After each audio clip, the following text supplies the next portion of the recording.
I talked about. Okay, cool. We're live. We'll just kind of bullshit for a few minutes to give people a chance to start watching. Yeah. We'll get all. So then this mic is actually recording late. For the podcast. Yeah, because Stitcher and all that. Okay, real quick. I'm gonna record like 5 seconds of silence so we can get the background noise. So I can take that out. So. All right, let's go. Cool. Fucking ass. All right. Well, bullshit for yeah. minutes, I guess.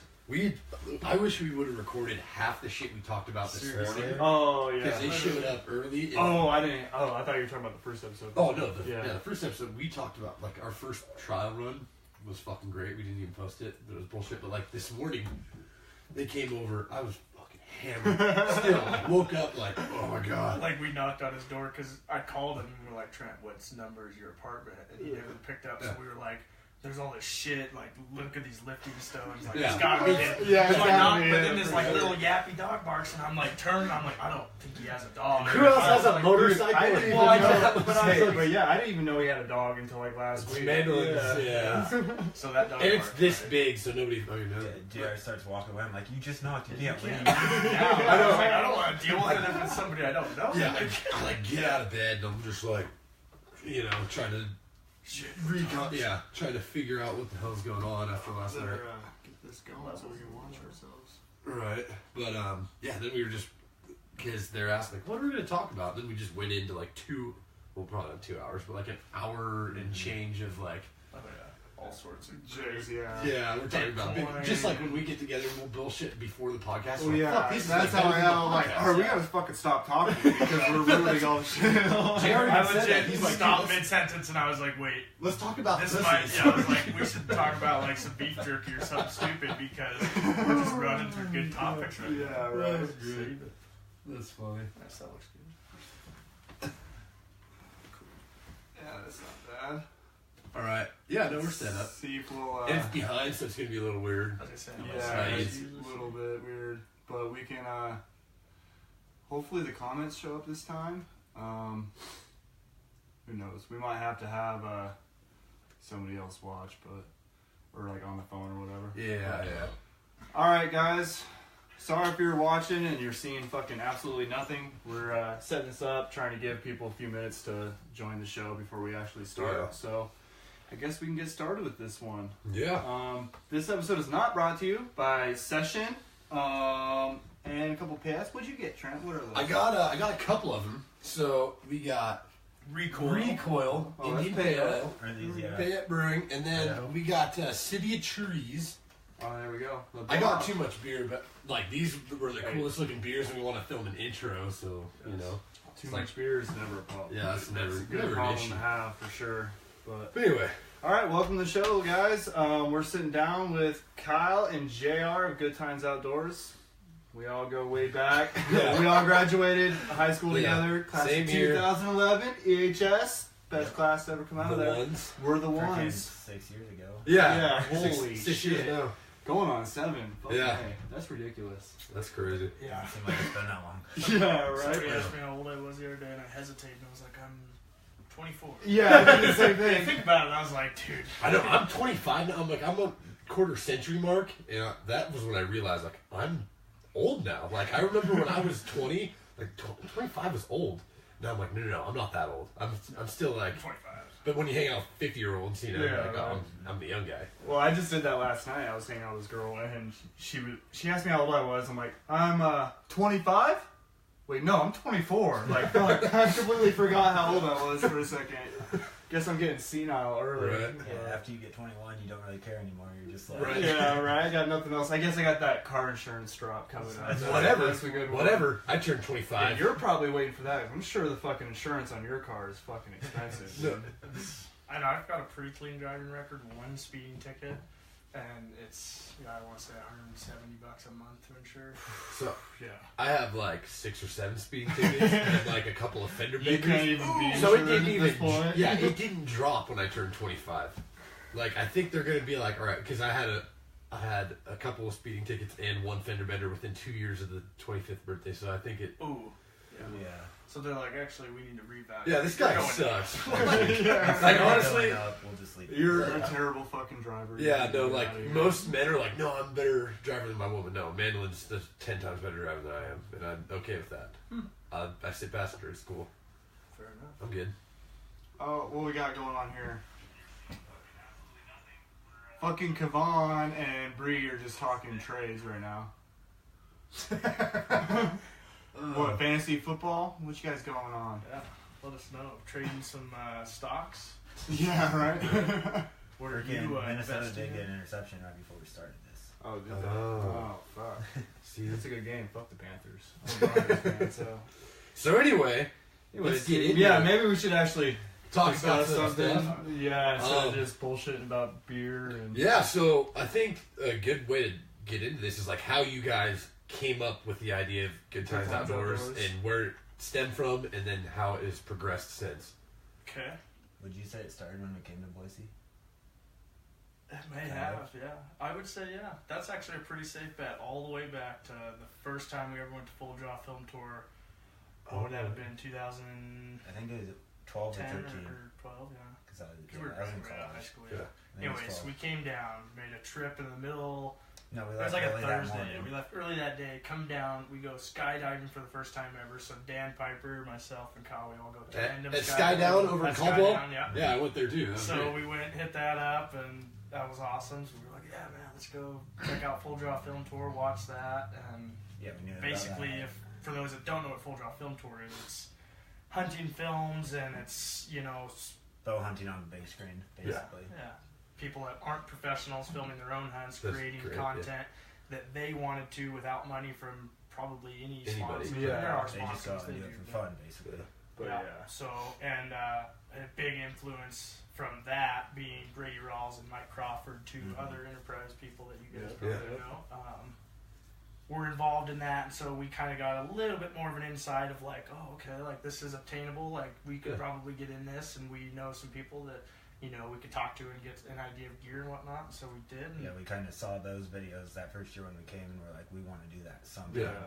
But then it ended up being, what was it, like 3 years later Yeah. when we actually started Yeah, like doing stuff. the idea was in place, and it just hadn't, you know. formed. Or Yeah. Okay. Taking didn't hold. quite see how we were gonna do it. Yeah. But, yeah, and then actually just to go into that trip a little bit because it was fun. We tried to camp at a Dillard's at the At the mall mall. parking lot. Oh, It was yeah. like in the back No, by they a can't do Dillard's. that. idea. And It's too many rent-a-cops, bro. They won't go So- for that shit. like in a city, I believe if you had a North Face sleeping bag and a pad and you crashed out on a sidewalk, I bet you'd get yelled at and probably get kicked out and be like, go home or something. Yeah. But if you're sleeping there on a cardboard box, like, they won't yell at you. So it's like we're in a tent in a Dillard's parking lot. Yeah, we pitched a tent outside of the little dog's car that Dan had. Talk some shit like, hey, there's a sale tomorrow. I'm trying to get some Right. Seriously, deals. should've. Door busting. Well, you did it during Black Friday, but not today. Yeah, right. But security guard 3 a.m, shining her flashlight. You guys can't be here, so we actually. The best part, though, like, she said we couldn't be there. And so Dan, he's, like, still asleep. He, like, grabs his sleeping bag stuff sack and then rolls over and, like, falls back asleep. We're, like, getting our stuff ready. And we're like, Dan, wake up. And he's like, huh? We're like, we gotta go. And he's like, what do you mean? It's like, the mall cop just told us we had to leave. He's like, what mall cop? Like, he woke up for it and didn't remember. And he like talked to her. Like I'm pretty sure he like responded. To her. He was like, "Yeah, okay, we'll get out of here." But, so yeah, we ended up just driving through the middle of the night and made more of a memorable trip out of it, probably for sure. But it was just like, gosh. So, Can't sleep in the mall. When did you actually start making videos, and what were the steps you guys took to like actually start? Start living in buying drone. Yeah, I'm trying to think. Realistically, it honestly It was like about 2 this years- time of the 2 years year. ago. 2 years ago, and I started seeing some Black Friday deals on drones, and I hadn't even looked into the technology. And when I started researching, I'm like, wow, like these things have come a long way. I mean, like I had gone, you know, from spending a couple $100 as a kid for like an RC helicopter that couldn't do anything, to this drone can take off and hover in the same spot for literally 30 minutes, like on one battery. You wouldn't even have to look at it; it could just sit there outside your house, like. And land itself type thing. Like they're insane. That's something I don't even. They Awesome. like Nothing about them. miles of range. I mean, 4 mile range. If it disconnects it can return to you. So I start looking at this and I'm like, Kyle, like, dude, these drones are cool, man. Yeah, we kind of need one. They're expensive, you know, $1,500 or whatever, but like, I need one. And so he's like, yeah, well, if you buy the drone, I'll buy a camera and we can start filming stuff. Yeah. And so basically that ended up where we kind of hashed out like, okay, I'm going to buy a $1,500 drone. He bought about $1,500 worth of camera stuff. We bought some computers and just eventually started filming crap. And the drone film is badass. Yeah. The one you did for Willow Lake, I think you put it out a few months ago. And I don't know, can't remember if it was like the rental commercial. I did watch that, but there was some film like, and it was going in on like that side of the lake. And dude, the drone film looks bad. The first time, did you take it up to Fergie? And did you do a drone film, or was that you just? I remember you were putting out some videos a couple years ago. The first video we made, Joseph. We did a walkthrough Joseph with Jessica. We just got like our gear and we're like, let's go film something. So like Jessica went and we just followed her around with like the different camera equipment. Basically, like not knowing anything we know now, like as far as how we could have saved ourselves time with this, you know, like the thought process of what we're gonna do out there before you actually go. Well, you're just excited to try it. Yeah, and we were. We didn't know what we were doing, and looking back at it now, like it's been so long since I've seen it, I'm sure I would just gawk at it and be like, "Oh my gosh!" But then it's also not terrible for what it is. It is. No, it always looked pretty good right from the get-go. Yeah, we've actually had like I don't know what company it was, but like the city of Joseph interested at least in like, hey, could we use that to kind of advertise for our city and like put on the website and whatnot? It's like, yeah, cool. So we could almost say one of our first, you know, bottom of the line production videos. It's good enough for them. It's good enough for some people. So yeah, that's cool. No, it's always looked good, and it's starting to look really fucking good. Yeah, and we've come a long way from that day. Well, like they're going to be doing my wedding videography. I just looked at all the boss wedding stuff. That looked really good too. Thank you. Just watched that. That was good. We'll have to post the link for anybody that hasn't seen it. Oh yeah, we'll have it linked up for you guys. And for those of you just tuning in, we got the Good Times Outdoors guys. Yeah. Old friends. So Good Times Outdoors. What is it? What was it? Yeah. We created it. We started to putting out make videos a couple films. years ago. Yeah, and it's. We knew we want. Well. I was gonna say, yeah, this is like we ask ourselves this because like when we first started, you know, trying to design a website and shit, we're like, you know, what do you even say? And honestly, I would say we were kind of small-minded in the sense of we literally thought like, well, who really cares? Let's just go hunting and film some cool hunting films, and if we get into the film tour, it's cool. And it's like, okay, so we kind of just set about doing that, and like since then now. Became a career for me at least, and like wanting to pursue this as a full-time thing and make money with it. And so it's like as far as what Good Times was and compared to now, like, completely evolved. We still do some of the same stuff, but there's also so much more out there that we can do and like make money on the side. To help pay for some of the gear. The small-term goal of thinking, oh, we can make cool hunting films, to now being like, wow, we have the skills to bring commercial productions to like anybody in the world, really. Yeah. I mean, for real. And but when you're 20, 21 years old, you're just excited that you just got a drone because you're thinking like an RC, you know, whatever, this is going to be cool to do, and you throw a camera on it, then you're just excited. And that's just the evolution. So that's perfect. And that's kind of like what we're talking about. We're doing this. How you said you don't even care if anybody ever bought a hat from you or whatever. Yeah, and that's what we said on our very first episode. Is like we really don't give a shit. I mean, obviously we want people to watch, but the only people who watch this are our moms. We're still gonna do it because we're having fun doing it. You know, probably comment, call me something. It's so right? Yeah, exactly. Sorry, I love you, mom. Shout out to the moms out there. It's just something to do. So we're getting up there, quite a bit of viewers right now. If anybody has questions for us or the Good Times boys, let us know. Let them rip. We're actually paying attention this time. I don't know if I already did this, but I apologize for last week because we were pretty much bitching at you guys for not commenting. Comment on stuff. And you were. We were literally bribing people to talk shit.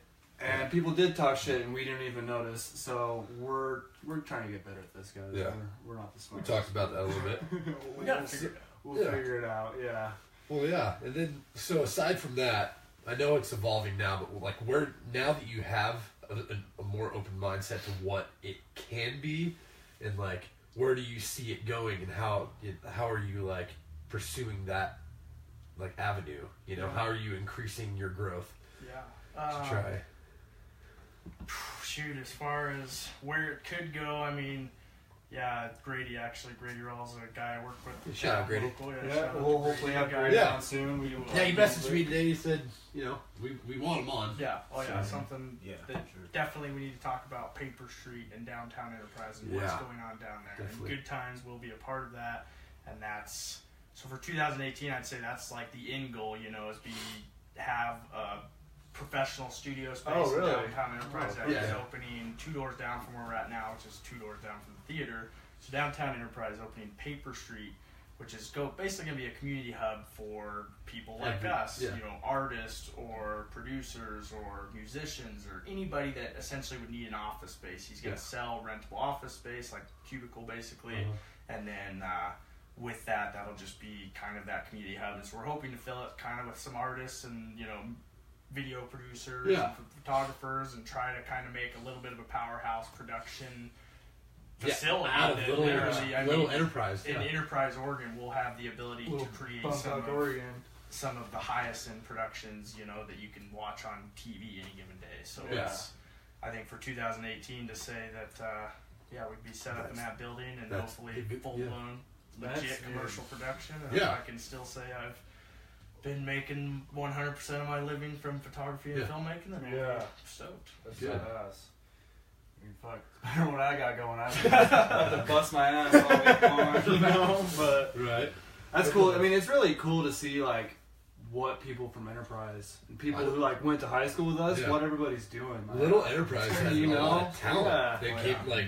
Well, I mean, like photographers. I think of some of the photographers that just local, you know, like David Jensen's a name that comes to mind. Tanner Stewart. Oh yeah, Tanner's good. Yeah, he's been doing that forever. You guys are doing this. You guys are getting pretty big. Grady, Eric's doing fucking crazy shit. Kyle, and look at Zach Settergan, dude. Their band has like 80,000 likes on Facebook. I actually just talked to him too.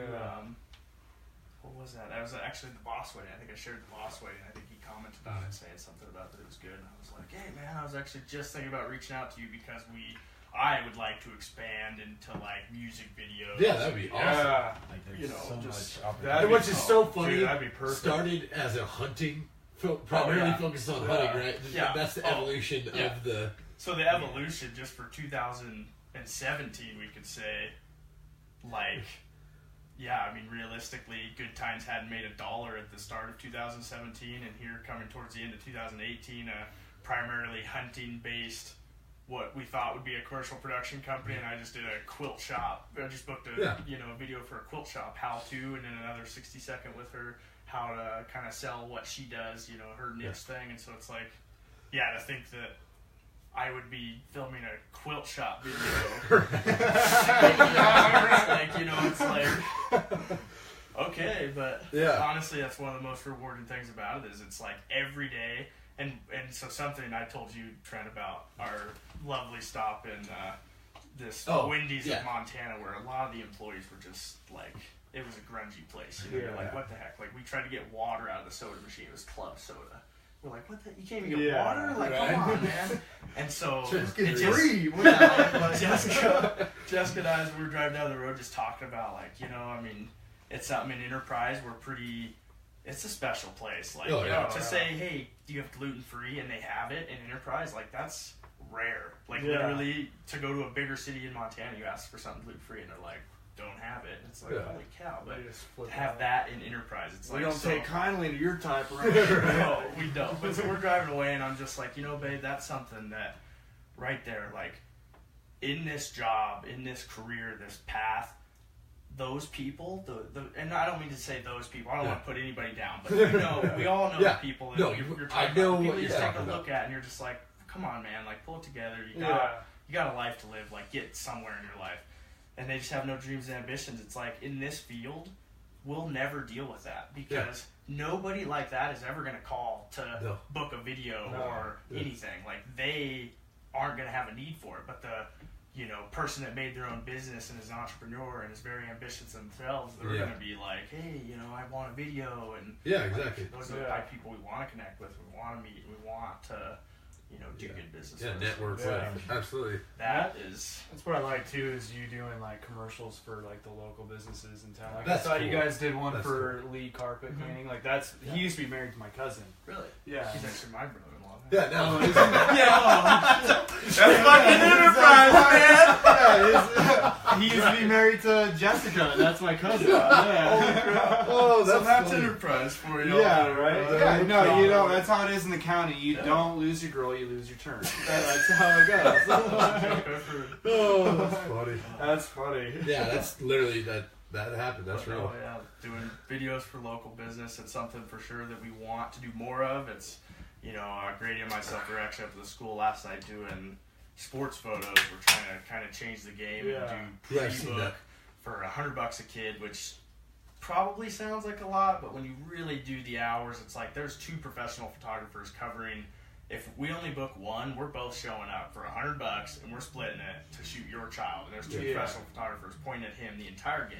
Yeah, We're it not might scamming. seem a lot for small Loudoun County, but the value that's coming out of it, I wish you'll I never had- get that fucking deal anywhere else. I wish I would have had that for one game. Exactly. For one game. If Your it's senior something- year, dude, $100 Yeah. to remember a game. Like and when you're we your senior year and destroyed never gonna do Elgin. it again, Like, Yeah, and they actually played Elgin and lost by like 2 points. that sucks. But it was a great Yeah, game. I was Elgin. proud of everybody. But yeah, no. Fun So battle. that's like, you think of $100, whatever. That's realistically. I wish I would have done that my own. If I'd have known then what I know now, I'd have spent $100 on that Oh, yeah. myself. I think my mom, You and know. and I asked myself that, and Grady and I talked about, price, and we don't want, with that price, it's like I say, it sounds like a lot. To an hourly rate, that's It's well nothing. below our typical hourly Yeah, rate. way, Somebody way, walks way in and wants before. us to work on their stuff, it's well above, that. And so it's, for the value that it is,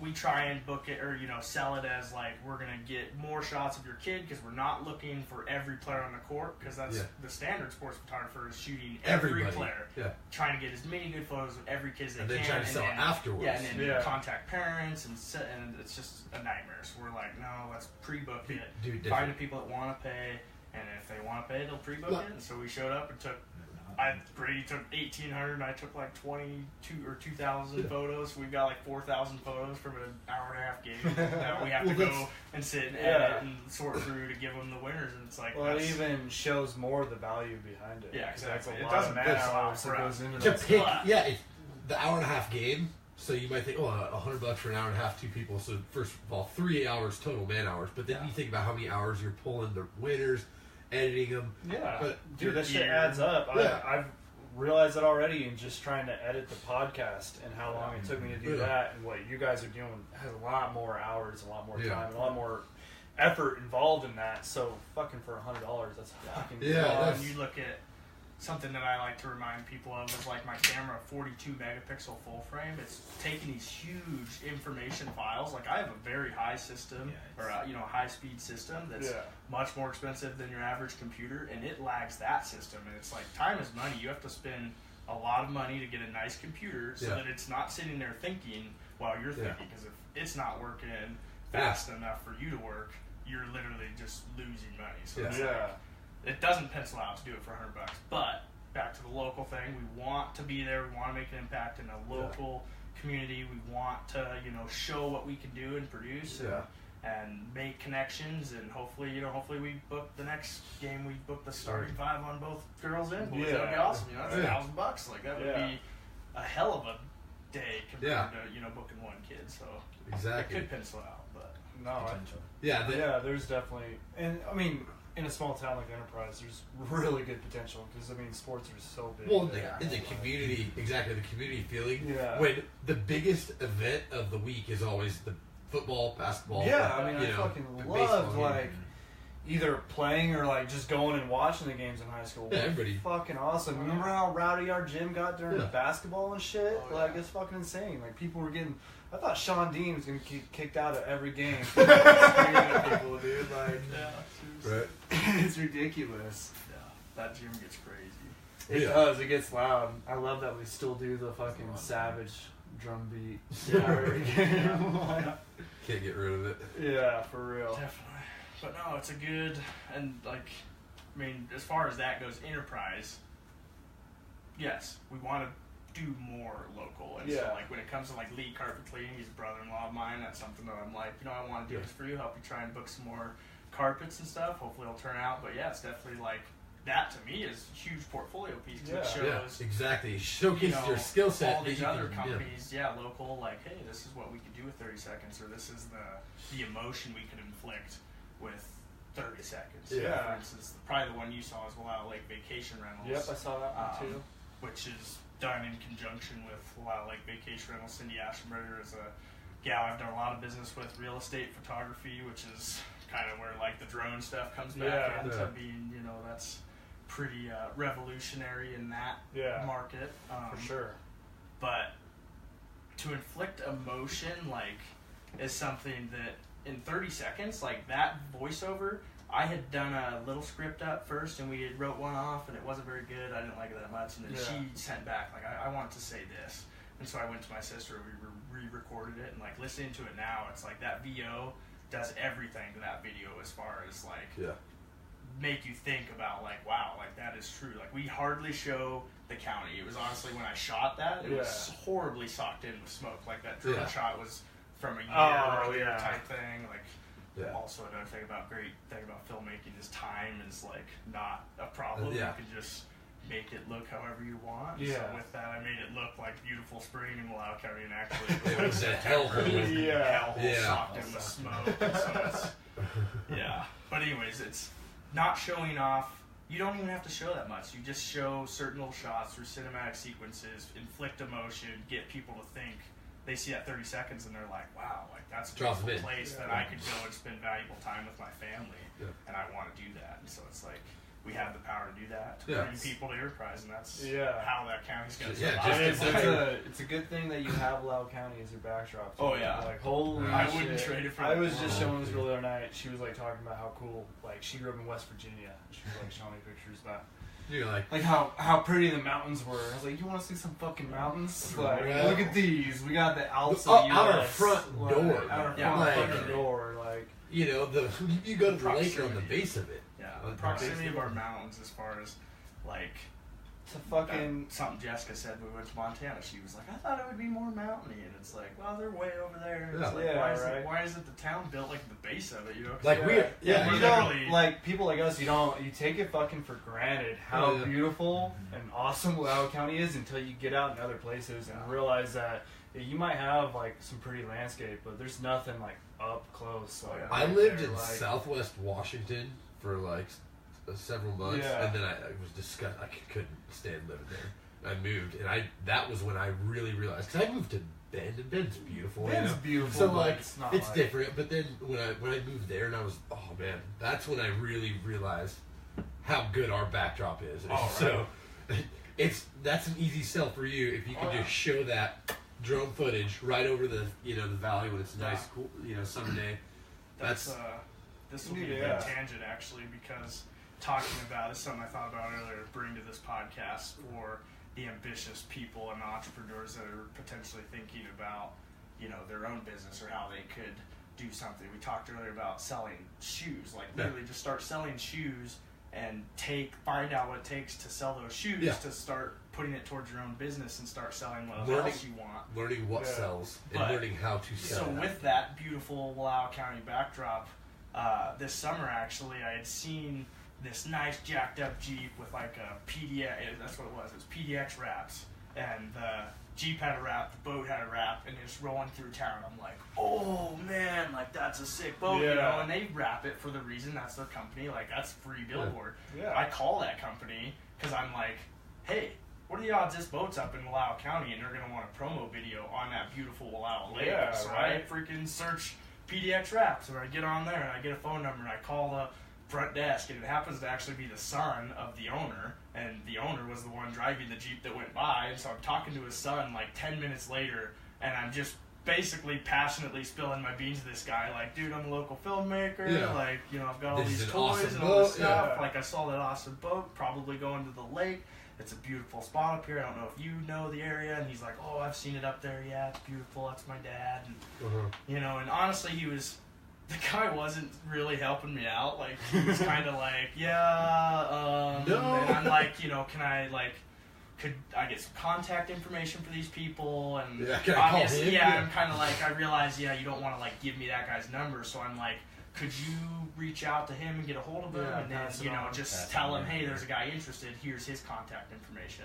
So I ended up leaving that conversation pretty much thinking there was a shot in hell. Like, there's no way that guy's even gonna pass on my Yeah. phone number. Later that night, they actually called me, and it was the owner, and they were up at a lake cabin staying, up there for vacation, and they're like, so what's this? You're a filmmaker? And so I, That's cool. pitched them the numbers, pitched them the idea, told them what I could do, how quick we could do it. Like, literally, it was almost the weekend. Like, I'm telling them, like, we got boats, we can run our boat next to your boat Yeah. and shoot out our boat onto your boat, so we'll get all these awesome moving Yeah. shots and the drone, and we're commercial drone certified, so it's like, let's do it, man. And he's like, basically, he was like, all right, let me talk to my other guy, boss here, and then I just never heard back from him. Oh, it's bummer. like, Oh, shit. so So, That would have been a bad Commercial- video. that would have been commercial drone certified. So there's like actually Yes. like Yeah. licenses Yes, on it. there I is didn't know licenses that. on Yeah. drone, and when drones first came out, they made this like registration, which I think has rolled back now. Like, Yeah. I heard something about that they were paying people back their registration money, which was $5, and Yeah. it's a Yeah. pain in the ass to get, so I haven't even worried about it. Yeah. But I think that's kind of rolled back a little bit. But as far as to accept money for drone services, you are supposed to have a Part 107 commercial drone license, Okay. and it's you got to And there's a test. bunch of like random laws on like drones and like where you can fly them and what you can do with them, right? Yeah, there is all the airspace of the United States is regulated, like every Yeah. inch of it. Yeah. And so there's only certain places you can take your drone, but with that, it's really more. There's only certain places you can't take Yeah. your drone because most Can't of the fly it airspace over the Most White of it House. is Yeah. open. Yeah, and with Right. that, Air pretty much covers, general yeah. airspace, you can be anywhere under 400 feet, and you have to pretty much be like within line of sight. Like, you're not supposed to have your drone out of your line of sight. And for commercial operations, you're supposed to have a remote pilot Yeah. and a visual observer, so somebody actually operating the craft and Somebody somebody that's just watching the watching it the drone, entire time. And then with that, there's some other things about flying over populated areas, and Yeah. just overall, like, clouds is another one. If there's clouds below 400 feet, which is pretty rare, Yeah. you would want to be like a mile and a half, like away from it, so that if Yeah. a plane were to come out of it, you'd have some time. Yeah. But for the most part, it's mainly just 400 feet's the big one, because like I think airplanes have a little bit of a deck that they can't come below, and Yeah. drones have a deck they can't go above. So there's a cushion there to keep us so that hopefully we're never at the same altitude. And Yeah. with that, it's 400 feet above ground level, so I can go 400 feet above a building in New York City. Actually, like Yeah. I can go 400 feet above. Yeah, the a peak of Mount 1,000 foot Joseph. building. Like, Yeah. Okay. I see what you're saying. yeah. Have you ever watched that drone racing? Yes. It's fucking intense. Dude, It's have crazy. Have you watched that? I haven't. Yeah, Dude, these I've guys, seen it. these drones are like flying at like 70 miles an hour, dude. And all they have like the VR goggles on and shit. And they just do these races, dude. And it's fucking intense. Like, it's actually fun to watch. Like, It looks like I've looked into getting one just because I can pilot like my drone pretty well, but Yeah. it's also how got fast does yours GPS go? and- Like, it'll do 40, 50 miles per hour. okay, so 45 to 50. theirs aren't that much faster than yours. I mean, there's definitely a jump. Theirs are but- just so much more agile is the big thing. They're Yeah. like so small. Ours is much bigger, heavier camera. Because Yeah, you have to have a it's camera. yeah, it's Exactly. carrying a camera Ours- around. yeah, just the way they're built is way different, but I just ultimately am like, I can't buy one of those because it has no production Yeah, value to me. exactly. Oh, yeah, it's- you know, it's a like, toy I for can't you, blow it's $300 nothing, on yeah. a racing drone that I'm gonna Right. have fun Exactly. with. Yeah, Probably wreck. For real. probably Rick. I watched that video that you did on the P-51 Mustang. That thing was fucking Yeah. cool. Yeah, That was awesome. yeah. We did a video of the fly-in and that P-51. Yeah, he's that doing year. barrel rolls and shit. Is that guy from the county or? No, he's actually from Boise, I believe. Oh, is he? Yeah, and he flies air shows or whatever. And so Okay.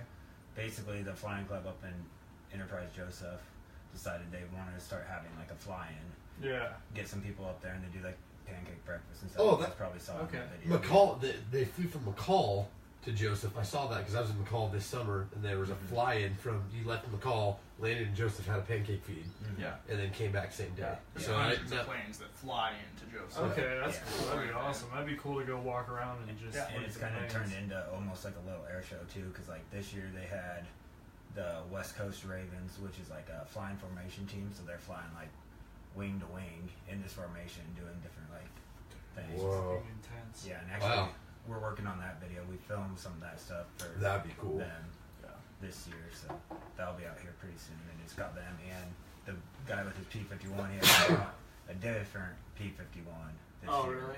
Yeah, He's got Those fuckers. One What of the them, fuck, and dude? one of them. Well, the one he brought that year, that video you're talking about, I think was like a training, or it was a dual cockpit essentially, so that he could put like You a put trainer somebody in and a it, yeah. new Yeah. pilot in it, and so he flew that one. Yeah, the one he brought this year was his full, I think, just a single seater, like Dude, yeah. that thing's fucking cool. That thing is badass, Multi-million-dollar man. plane, Nice. and they sound like the sound. Yeah. If you can Even be in the Joseph, video, Oregon, you can oh yeah, tell it sounds but badass. Giving a Like, shout out to the Joseph Oregon flying. If you can be there when that P51 is doing his stuff, like I was literally Dude, late to work that day because I was supposed to go to work, and I was like, oh, I'm filming, and then oh shit, the P51's taking off. Like Yeah, I I called my can't miss boss, like, that, dude, yeah. there's a P51 Yeah. about to be doing some barrel rolls and crap. Yeah. And talking with that guy, again, with the proximity of our mountains and being such a beautiful place, there is nowhere else in the world that you can do an air show like that and have those mountains to give you depth The reference. and proximity. Yeah, and the reference.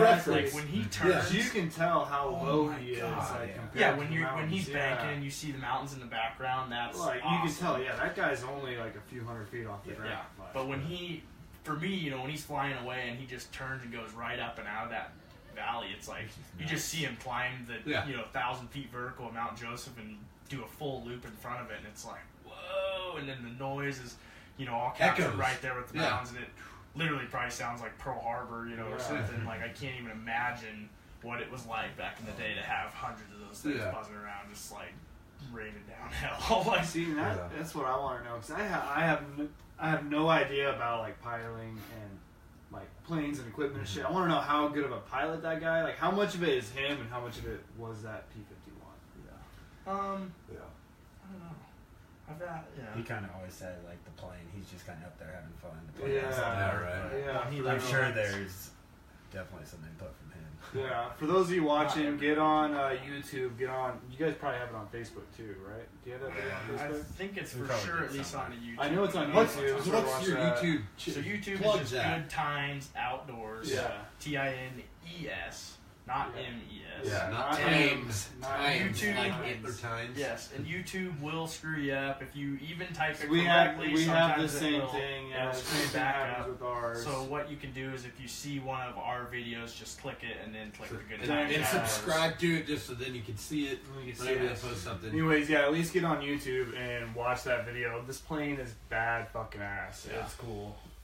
Yeah. I like it, but Yeah, I actually haven't seen that, so now I'm gonna, like, right Yeah, after dude. this ends, I'm gonna have to watch it. get on there. It's fucking cool. It's Again, fucking you cool know, for sure. Back to the greatest reason for, you know, chasing your dreams and doing what you want and doing a career that makes you happy is right there. It's like that's an awesome experience that we Yeah. get to be a part of, and we get some of the best seats in the house Yeah, because we're capture filming it. Yeah. And we're get to bring that to everybody that wasn't even there, and Yeah. you get to sit at home and enjoy For real, that. It's like, I wouldn't think that I'd see a P51 come into Joseph. yeah. Right. And like that, I know nothing about fucking planes, but Yeah. I know what a P51 is just from Yeah, well, everybody. history. Yeah, I think most people have at least heard that term, but have never actually been able to like see one. So it's cool Especially to hear it fly. and Yeah, see it fly. hear That's it, even- dude. Yeah, that's because they're fucking so, cool. yeah, they're rare. Yeah, let it, Yeah, let for alone real. see it in a museum.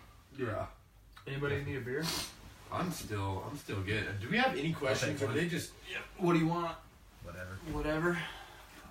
On these bad boys. That one too. So I don't know if we've had. It's just like Bree and Kavan. Bree and just Kavan talking are trades. just still talking trades. Just a comment on there for a minute. I was looking at my phone. Hey, reading all right, the why don't you comments. type it out? Let's see what these. Oh, hold on. Kavan had something right here. You guys should mix Oh my gosh. has to deal with the fucking style of our pants. Fucking come on. Of course. Well, we're dumb rednecks. Come on, that's what we're gonna wear. Come on. This is what filmmakers wear. So. Yeah, right. Should my go God. easy. Yeah, That's great. That fucking kid, man. Come on, crack. That's one of the funniest human beings I've ever met in my entire life. So I've got a question for you guys. Yeah. To lead into this podcast, something with good times and a Facebook page and being able to produce content for people. Something the other night I posted a photo of the moon. It was a super moon I saw in that. December, beautiful moon. Dude, Literally, you never show up on my Facebook for some reason. Okay. Yeah. See, that's this it. is something else Yeah. actually we talked about earlier. Yeah.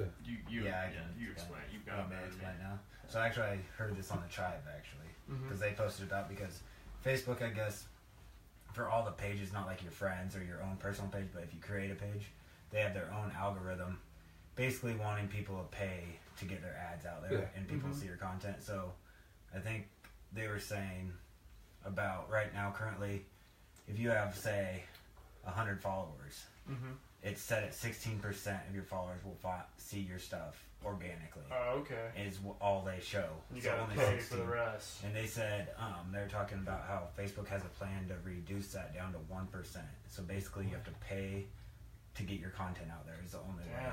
So that's why the tribe was doing this because they ended up going away from Facebook because they said screw that, we don't want to. Yeah, they haven't been Instead putting of up shit doing as much as that, they used to. now they went to people subscribe to them and pay $5 a month, and then they give them all their content for free through that way. Yeah. You can still go on there, but now they have ads and different other things to supplement that. That's honestly a good fucking idea, really. Yeah. Because that is true. Because I have so many people on Facebook that I never see anything. Yes. Like I never see your stuff. I rarely see your stuff. And that's And- what So I there think was something. Instagram, I think it's 33% Yeah. is what you see. But I So mean, shit, if they're owned by Facebook, so that's probably gonna go down too. You know, yeah. Oh yeah. Yeah, that's Fucking it's thieves. interesting. Well, they Kinda. just see it like everybody else. They're thieves, but at the same time, they're definitely giving us. And they see where the They're our marketing's whole going. basis for our entire business. Right. It's fucking Well, Facebook. So I mean, besides just a podcast, both of my sisters being LuLaRoe consultants make a living literally selling clothes to people Social person media. to person, as well as social media, posting photos, going you live. said LuLaRoe? LuLaRoe. I've never heard of that. So is it like a Scentsy type? It's thing? it's a clothing- direct. What do they call that? Like a direct marketing or center? What the hell do they Well, call that? A direct. Is it like some where shit. all Like, their she all their essentially salesmen are buys- 1099, but they deal with them? Is that what it is? Like they're on all that like scale of things, but independent it's- salesmen? Yes, but, an independent Yeah. retailer Yeah. essentially. But they'll buy clothes through They're all LuLaRoe at a really discounted limited. price and then sell them at themselves. And with that, they're allowed to set their own prices and kind of do some other. Oh wow! So they have really that truly much is leeway. Kind of their Pretty own cool, business, yeah. which is pretty cool. So isn't it pretty limited? They have really unique, yeah, they do. And I don't know. So they I don't mean, have you won't have 500 of the same pair of leggings. Yeah. You know, Yeah. it'll be one really unique pair. Because I know Mandolin, she follows people that sell that, and she's like, oh, that's really interesting because there's one pair that she wants, but it's only in one size because they don't have them. Yeah. It's not regular. It's not like you go down to Walmart and you pick out your size and whatever you want. Yeah. There's these really. Yeah, so they'll do they'll take a print essentially of a fabric and they'll do 1,000 leggings out of it. And those 1,000 leggings get divided and sent to all of the independent retailers across the United States. So those 1,000 leggings, if you get one of them, you've got one in probably 1,000, and odds are that somebody close to you didn't even get the same stuff. So with that, it kind of keeps it. The competition. It allows the competition to be a little bit less competitive in a sense that all of them can have different clothing and different styles, and if you want that one particular item, then you're gonna have to kind of shop with everybody anyways to continue looking for it. And you might not buy anything, but it's you're gonna probably at least continue looking. So with that, the algorithms, that's something that in their business plan, they have trainings through LuLaRoe that are literally on the ground level talking about these algorithms with Facebook and how to post and time your posts and go live and use these different tactics of essentially activating your Facebook and getting it to reach your followers. Well, that's badass. And so they're like teaching them how to work the system a little that's bit, which is above honestly, beyond like very probably cool. 95% of the companies that have like similar business models. Oh yeah, Like, for sure. Like, guarantee it. That's good knowledge. Like that's what I've been trying to learn. I've been reading like Gary Vee a ton, and like, have you read the Thank You Economy? No, I haven't. Yeah. Have you guys read that at all? I've heard That's about it. that's a good thing. I'm only like 100 pages into it right now, but it's pretty much talking about like social media and how social media is like the new TV. It's the new main broadcasting, and how also social media is making businesses act like small businesses again, because now their consumers, like people who buy from or whatever, they have a way to immediately react or interact with the business. And so like you can't fuck people over, because if you fuck someone over, you're gonna have a fucking 1,000 people on Facebook talking about it. So it really makes you treat your customers right. And it's really interesting.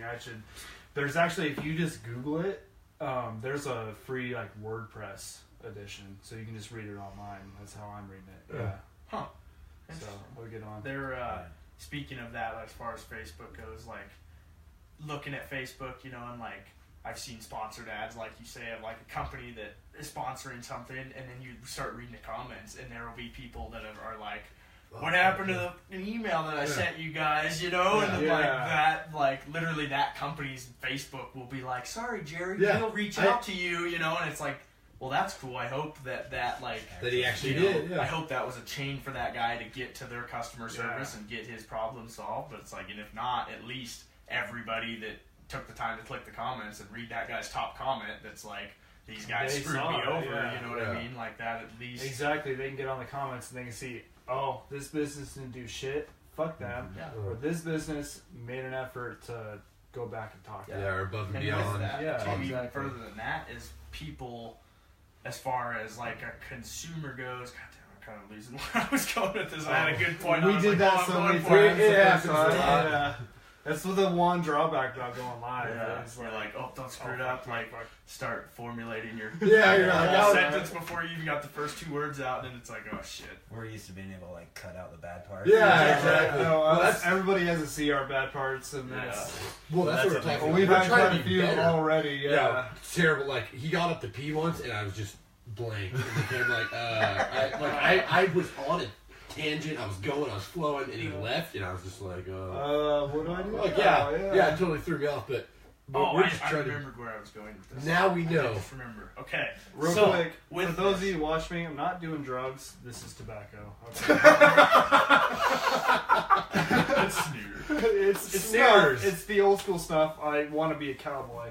Yeah. So I'm doing it that way. Okay, anyways, go on. So with that, like Facebook and being able, and we've talked a little bit about, sponsored posts and like what that entails as far as like getting it in front of more of your viewers. Like literally, if you sponsor a post on Facebook these days, you can pick the people, the location, their interest. You can target down to a specific city, zip code, and with that, you can use it so much to your advantage. Like Trent was talking earlier about this guy that I think it was the Mark V guy that said, start selling Gary start selling shoes. See what works, see what doesn't, react, change.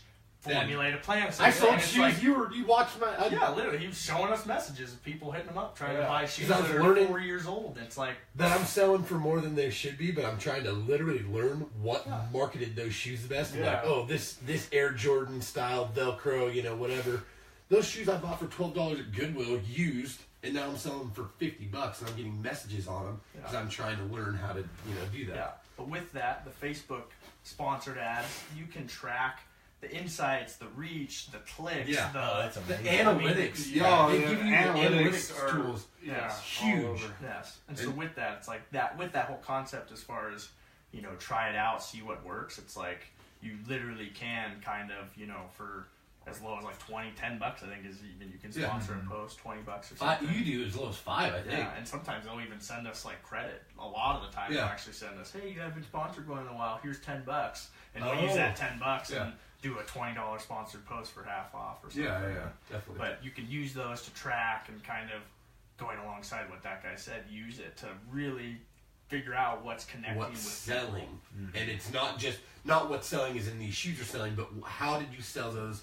Because if I had just posted a picture of shoes and it was a shitty picture and it didn't showcase like how good they look, and I didn't have a description, like it would never sell. Yeah. But if just like that, if you're trying to sell your wedding videography, you got to give a good clip of them. You can't put a 10-minute video on it because not everybody's going to have the time to watch 10 minutes because we've got 30 seconds. Oh, yeah. People will give you 30 seconds of your time before they fucking scroll by. If that, it's probably the first 5 seconds. Like, and if you don't get their attention in that first 5, you're lost, so probably. you pick your best 5 seconds that you can that originally will catch their eye. You gotta have the right title, you gotta have the right description, and then like you said, you can narrow it down. You don't want to see a grandma in New York to see Good Times that is never going to order that. You want to find people that are entrepreneurial spirits, so you could figure out how to calculate that, like what their age settings are, whatever they're going to be, and then you can get the right people. And interest for getting married or seeking, engagement photos. To go further into Facebook beyond the sponsored ads. We talked about this a little earlier, but like how you can get Facebook to work for you as a business and as an entrepreneur. Like literally, if you put it to work and just search on Facebook, we talk about these algorithms and they don't.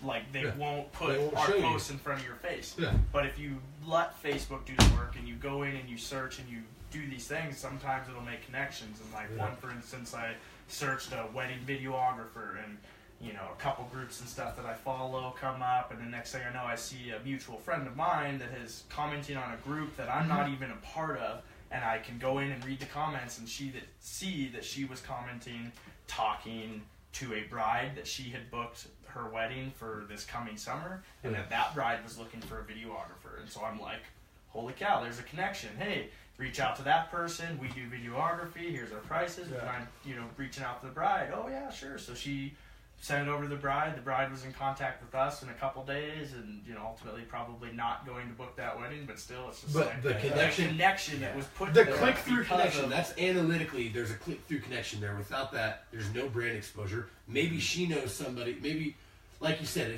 remember when you were telling me about the terrible photographer that was at your cousin's wedding? Yeah. Well, maybe the videographer that goes there that she finally buys for $1,000 and he sucks and he does a terrible job, and then somebody asks, who did that? I should have went with Good Times Outdoors. That's brand exposure that you just got, and that's using you're using Facebook. Facebook's not using you. Yeah. That's what you're talking about. Yeah. And I think that's a really key component to really learn is how to utilize all that information, because we talked about this before. All the information you'll ever need for the rest of your life is at your fingertips with your phones. So being able to do that and learn how to make those things work for you is how ultimately we talk about marketing machines. Mountain ops, being able to learn what's going to go out there and sell, and then being able to get as many people to see it without having to pay. Because don't rely on Facebook boosted ads, because they don't, they might not do shit. But if you go out and freaking foot pedal it and post your shit to all these groups, I follow groups personally to try to so there's brewskis and barbells, and they're starting strong. I'm like in 3 different entrepreneurial groups. So and then they will teach you some stuff. You learn from them, whatever. You make your post, and then it's just such a good way just to get your name out there too. Well, and something that's wedding film schools, wedding videographers, wedding event, all these. I've basically gone on and tried to search every filmmaking or wedding or videographer, freelance editing group page, whatever I can get myself connected to on Facebook, I am connected to. And with that, you can go in and write basically on a page. It says if you like them, if you followed them, you can click those settings and say show first. I was going to tell you this about this as far as how you don't see Good Times. You can literally go to the Good Times Facebook page and tell it to show me these posts first, because essentially you're favoriting it, saying we want to see these posts. So anybody out there, that's a good way to push it too. Anybody out there that wants to see more of their stuff, go to their page and see first, and like you can subscribe or whatever, or follow, however it works on Facebook. See first. Yeah. Do that for all the pages that you actually want to see when you're like, oh, I don't see. And if you have a bunch of pages out there that you're like, oh my gosh, like why do I keep seeing this? Yeah. You can go on there and you don't even have to say like unfriend or unfollow or like you can simply, I think, just say like this isn't as much of a priority. Yeah. And not so you don't even have to like shut it all out. You can just say like I want to see these first, but this isn't as much priority. So you can kind of tailor your social media platform to yourself. So real quick, let's get caught up. We got a lot of comments and shit going on. And so first off, all right, so I don't know if this is talking about Willow Lake. So does Willow Lake Vacation Rentals have an Instagram? They do have an Instagram. They do? Do you know what Lake it is? Vacation Rental? So if that was what you were asking about, Anthony, Willow Lake Vacation Rentals, does Good Times have an Instagram? Yeah. So is it just Good Times Outdoors, all caps? On the starting the word. Yeah, I mean you'll find it. You should be able to. Okay, so both of those have Instagrams. And we could post like during the week after our podcast. We usually post links to certain stuff, so we can do their Facebook we can post link. links. That way you can you know what we're talking about. So Eric Hogue said there's actually Entrepreneur Magazine has an article on the guy who started the drone racing. Really? And he said it was really interesting. So maybe check that out, guys. I'll check that out tonight. Yes, well.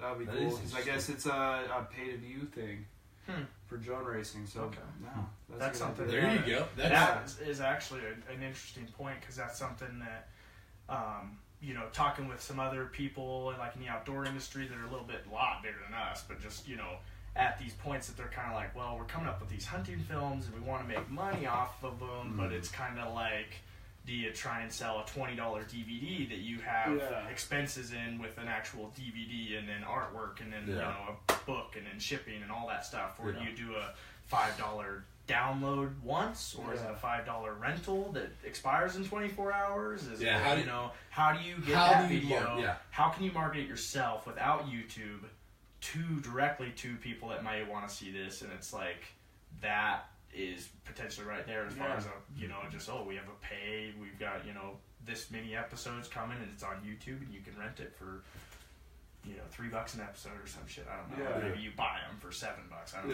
know. However it works. However you work it out. But that's something that is definitely. Well, you just gotta learn what. Well, that's learning it. Putting it out there and seeing what works. And if maybe renting it, then I don't want to rent for $3. I'd rather just own it forever for $7 or however. And that's the thing. Anymore these days, people want it now. They Yeah. don't have to wait. Exactly. That's why Netflix, like, they release 12 episodes at once. People binge watch it. Oh man, I'm terrible. I literally can't have a Netflix because I fucking will waste my life with it. Because I'll be like, oh my god, just True Blood. Woo, I'm the same way. The same way with South Park. Yeah. You know how many fucking seasons of South Park there are? I've been watching that shit nonstop. Like Seinfeld. Oh man, taking up so binge much watch time. Seinfeld. See, even Anthony Smallin said for $100, that's a cool gift for a senior. Yeah. Well, thank you, Anthony. Yeah, We appreciate that. Anthony, you'll see him at the end of the month. He'll be here around the beginning of the year. Jessica said that she did not see the beginning of the show because she thought it was going to be on the Alcohol and Ambitions page.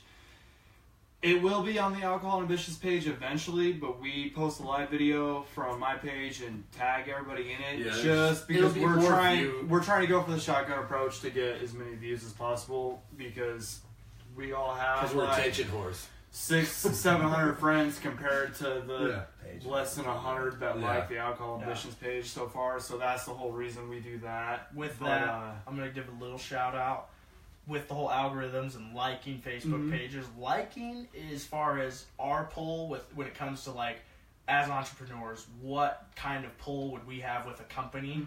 Numbers is the biggest one. You might not think to like a post means shit, but literally, like at the end of the day, if we can go back and we can take to a company, this is how much our post reached, this is how many likes it got. I like every small business, like our people that I just know.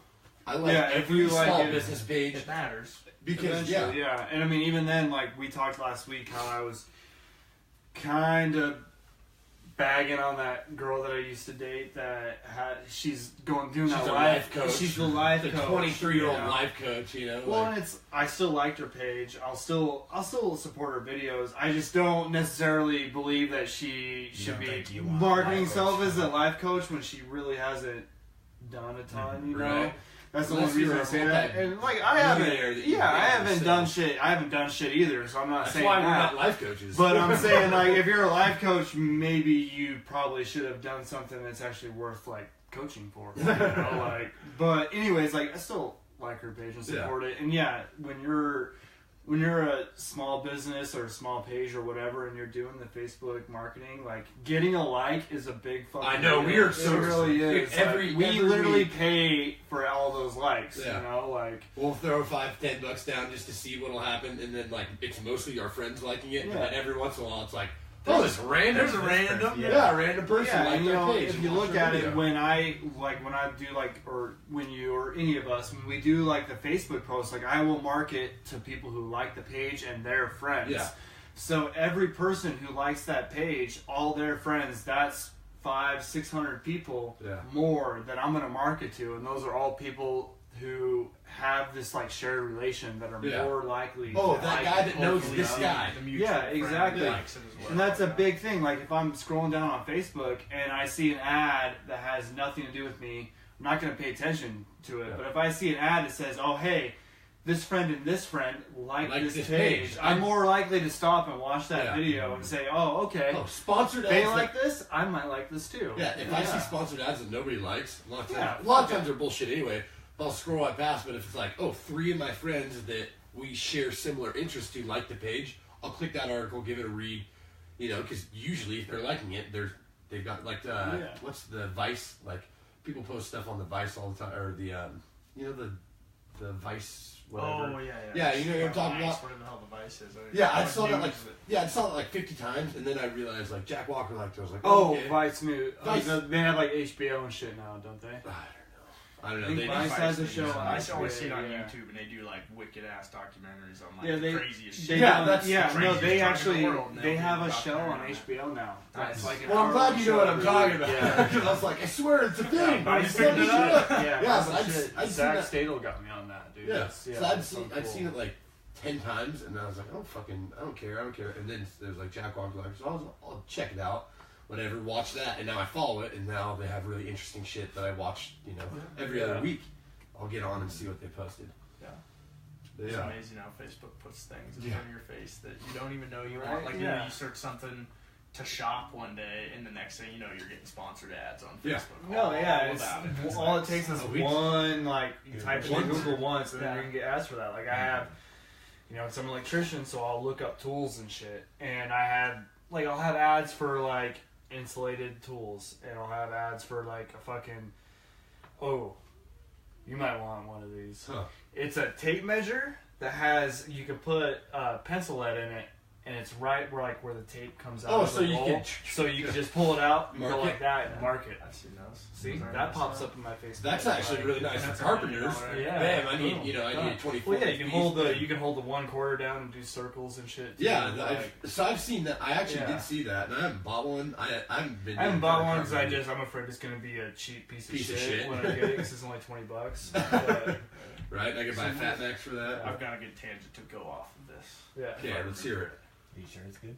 I don't know. Yeah, as the beer goes in, Yeah. it goes down on All I'm thinking what's about is relevant. like thinking back to like bringing it into the podcast and like goals and ambitions, and we've talked Yeah. about, you know, the cell phone having all the information Yeah. that you could Every literally week. ask for. Yeah. It's like, You have a thing in your pocket that's 1,000 times more powerful than Then what what we sent sent to the fucking moon. moon. Yeah. seriously.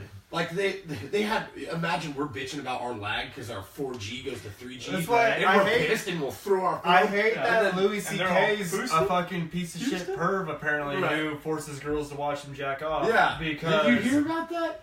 Oh man, yeah. I was a huge You Louis didn't hear C.K. about that? fan. Yeah, Louis C.K. Until that apparently, happened. like, there was a younger female comedian that he was, like, mentoring, and he pretty much, like, cornered her in a room and made him watch, or made her watch him jack And it off. sucks because I loved his. He's Yeah, but funny and shit. that was Yeah. the thing, though, is, like, people getting mad at their phones being slow, and it's like, give it a minute. It's going to fucking space. Right. Seriously. Yeah, no, and like when you think about that, they are able to do so much shit with their, with the megabyte speed that we have 100 times faster. Yeah. But where I was going with that. Yeah, tangent. So, all that technology, all the information that you can get literally at your fingertips, like, majority, I won't say majority, but like for sure get good mentors, like especially in like a career path where if you wanted to learn videography or photography, something that like you literally, like I would say to go to school for videography or photography today would probably be a waste of money. Yeah. Like it would be 4 years that you'd be in a college that you could have been on the streets learning it, working it, creating content. It goes back to the Will Hunting thing. It's like you dropped $100,000 on education that I got for $5 in late fees. Library fees. But so with that, it's like the world is literally there at your disposal. Yeah. Like anything you want to do, you could do it with your cell phone and learn how to do it.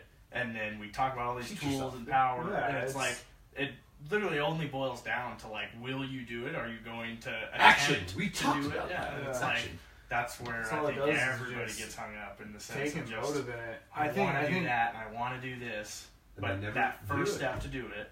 And with this podcast, just doing it, winging it out there, let the world see it. I think that's one thing that it might be with our generation, and I think millennials get a bad rap to where they don't need it, but at the same time, I think a thing with millennials is being afraid of failure.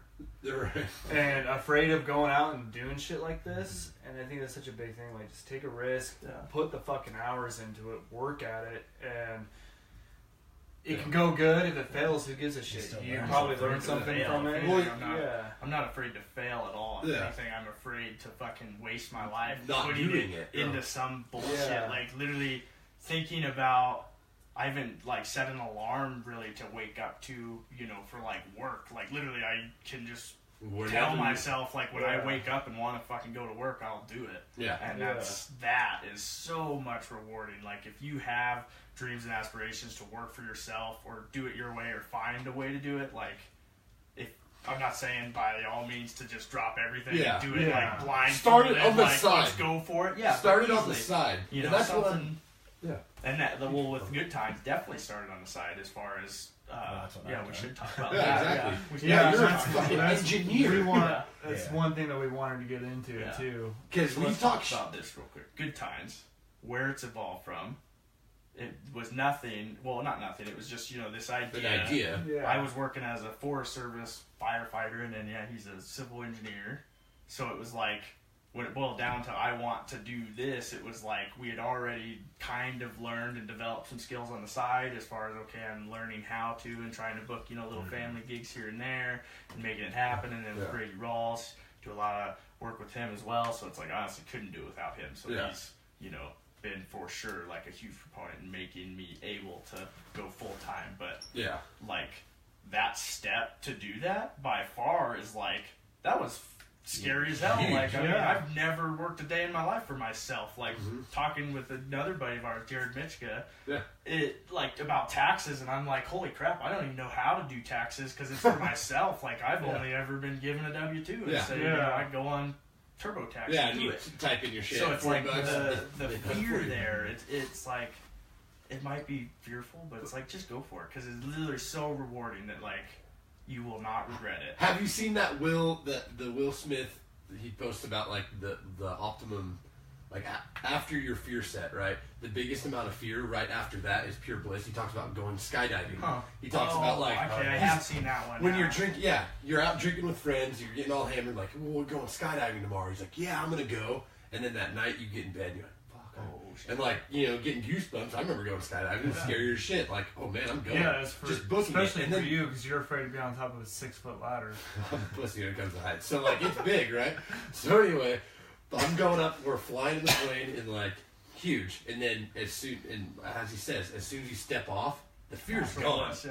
Pure bliss. But it's a huge jump, and it's like you just gotta do it. You gotta fucking have some balls to do it. And like with business, it's a lot different because you can start honing your skills on the side, like both of you did.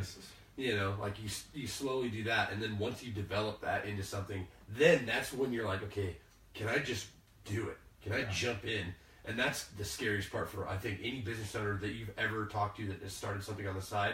The scariest part is I'm leaving a guaranteed paycheck For nothing. Yeah, Literally for zero nothing. guarantee. Yeah. There are no guarantees, and it's for that, like, that's something that for me, and I was working for the Forest Service, and it was like, it's not a job that I was unhappy with, but it was seasonal. I'm not making as much money in a year as I would like to anyways, and then coming through the summer, which should be a busy time as a filmmaker and photographer, and the times that you're wanting to book and, you know, make connections, and then to be throwing like fire seasons and like potential to be gone for weeks at a time, it's just like this huge wrench that I ultimately was like, I can't be a serious photographer, filmmaker if I have this job. Yeah. Because I don't have the time to do both. I can't commit to anybody. Yeah. Like, literally, they'd be like, well, when could you do a family shoot? And it'd be like, well, maybe this day if I don't get booked on a fire, you know, if I don't get called on a fire. And it's like, I just got to the point where I was like, man, I'm so just unhappy. Like, I've sensed this little bit of, like, doing it for yourself and doing it your way and just, like... And you can't get enough of that now. And now, my fear is I'm ruined for life. Like, I'll never go back to work on a bullshit job because I'm like, no, I won't do it. I'm way happier not doing it. And I don't want to work that life. And it's like, screw that, I'm ruined. So it's like, that's my fear. Now that you've made the jump, you can't get back in the plane, right? Yeah, So I mean, it's like, well, I can always go pump gas. Like, I'm not going to starve. Like, I've got a work ethic, I'll pump gas, but it's like, I'm only pumping gas to get my ass through the winter, and then I'm going to fucking grind and make videos or something, you know? Like, it's never going to end in that way, so. So Eric Hogue called me out.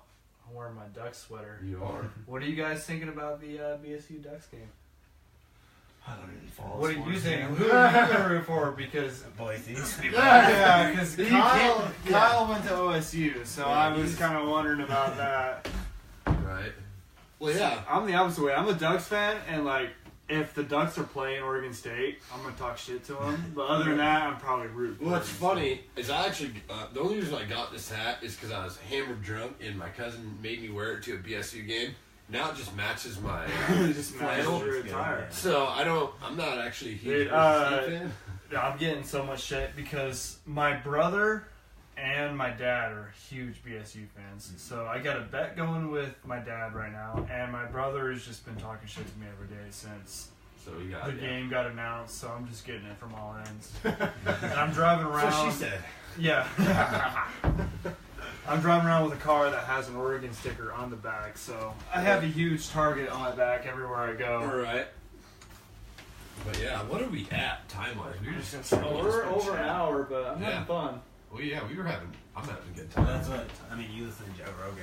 Sometimes these are 4 hours long. What? And I listen to the That's the fucking thing. He thing. talks about like it shouldn't be set at an hour. It should be as long as you need it to be. Like, Yeah. If it starts Well. dying down, then you're kind of like, okay, let's Well, wrap this up. But Well, this is something we actually wanted to talk to you about because we actually talk shit on people going to college a lot. Because a lot of people don't fucking need to go. And the one person we really thought about, we're like, Kyle went and got a degree and is actually doing what he went to college He's for. doing the college thing. Yeah, he did the college. So we actually wanted to hear, because like we talk shit every week. Like, man, I wish I didn't go to college. I'm paying $710 a month on my student loans just to pay them off as fast as I can. It's like, wow, that's a huge.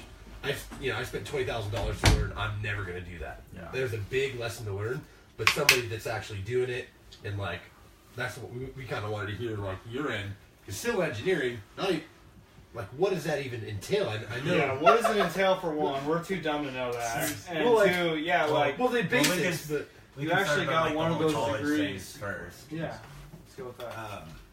I mean, I definitely see where you guys are coming from. Like, if you don't know what you want to do, or just go to college just because, Yeah, it's not worth it. Well, definitely not, Right. because Oh, fuck, so when much I got debt. into it, like when we graduated, my graduation thing said I was joining the army until I got out, and I was gonna go into music production. I'm not doing fucking anything that is along those lines I now. honestly don't remember even what mine even said. Yeah, and it's like we changed so much 'Cause from we're dumb graduating. shits, Yeah, we're 18-year-olds. dumb shits, and You have yeah, no you idea don't what know you you're wanna do. 18, but you're one of the people who went to college, got a degree in something that actually gets a job, and you're doing it. Like, Yeah, which That's even one thing I noticed when I went to school. Like, some engineers, a lot of people, it's taking them 5 years, but I was like, I don't want to be here for 5 years. I don't want to pay for it, so I do Yeah. mine in 4 years. You know, like normal. $20,000 a year or whatever. Mhm. You know? Yeah, it's not worth racking up debt just to like, you know, have fun and party a few extra. Yeah. I know. I wish I would have just gone to U of O and never went to a day class or paid for anything. moved Just down that there. part of it. Yeah. But anyway, But yeah, lots of, I mean, there's good and bad, like you say, especially for like videography or stuff. I don't know if it's really worth it. I guess I've never been in those classes, but yeah. as far as civil engineering goes, I mean, you have to have a degree to get a job. Yeah, you can't just be certainly. like, I You learned can't- about it on yeah. the And interwebs. so you do have to have a degree in, or do you have to have your PE, your professional? No, so how it is you go to college, or you have your 4 years of experience, and then you can be hired at, and you take what they call your, what's, like basically your intro to engineering exam. Yeah. And so you take that first, and then you can start working under a professional engineer, and then you have to work 4 years to get your professional license, and you also have to take another test.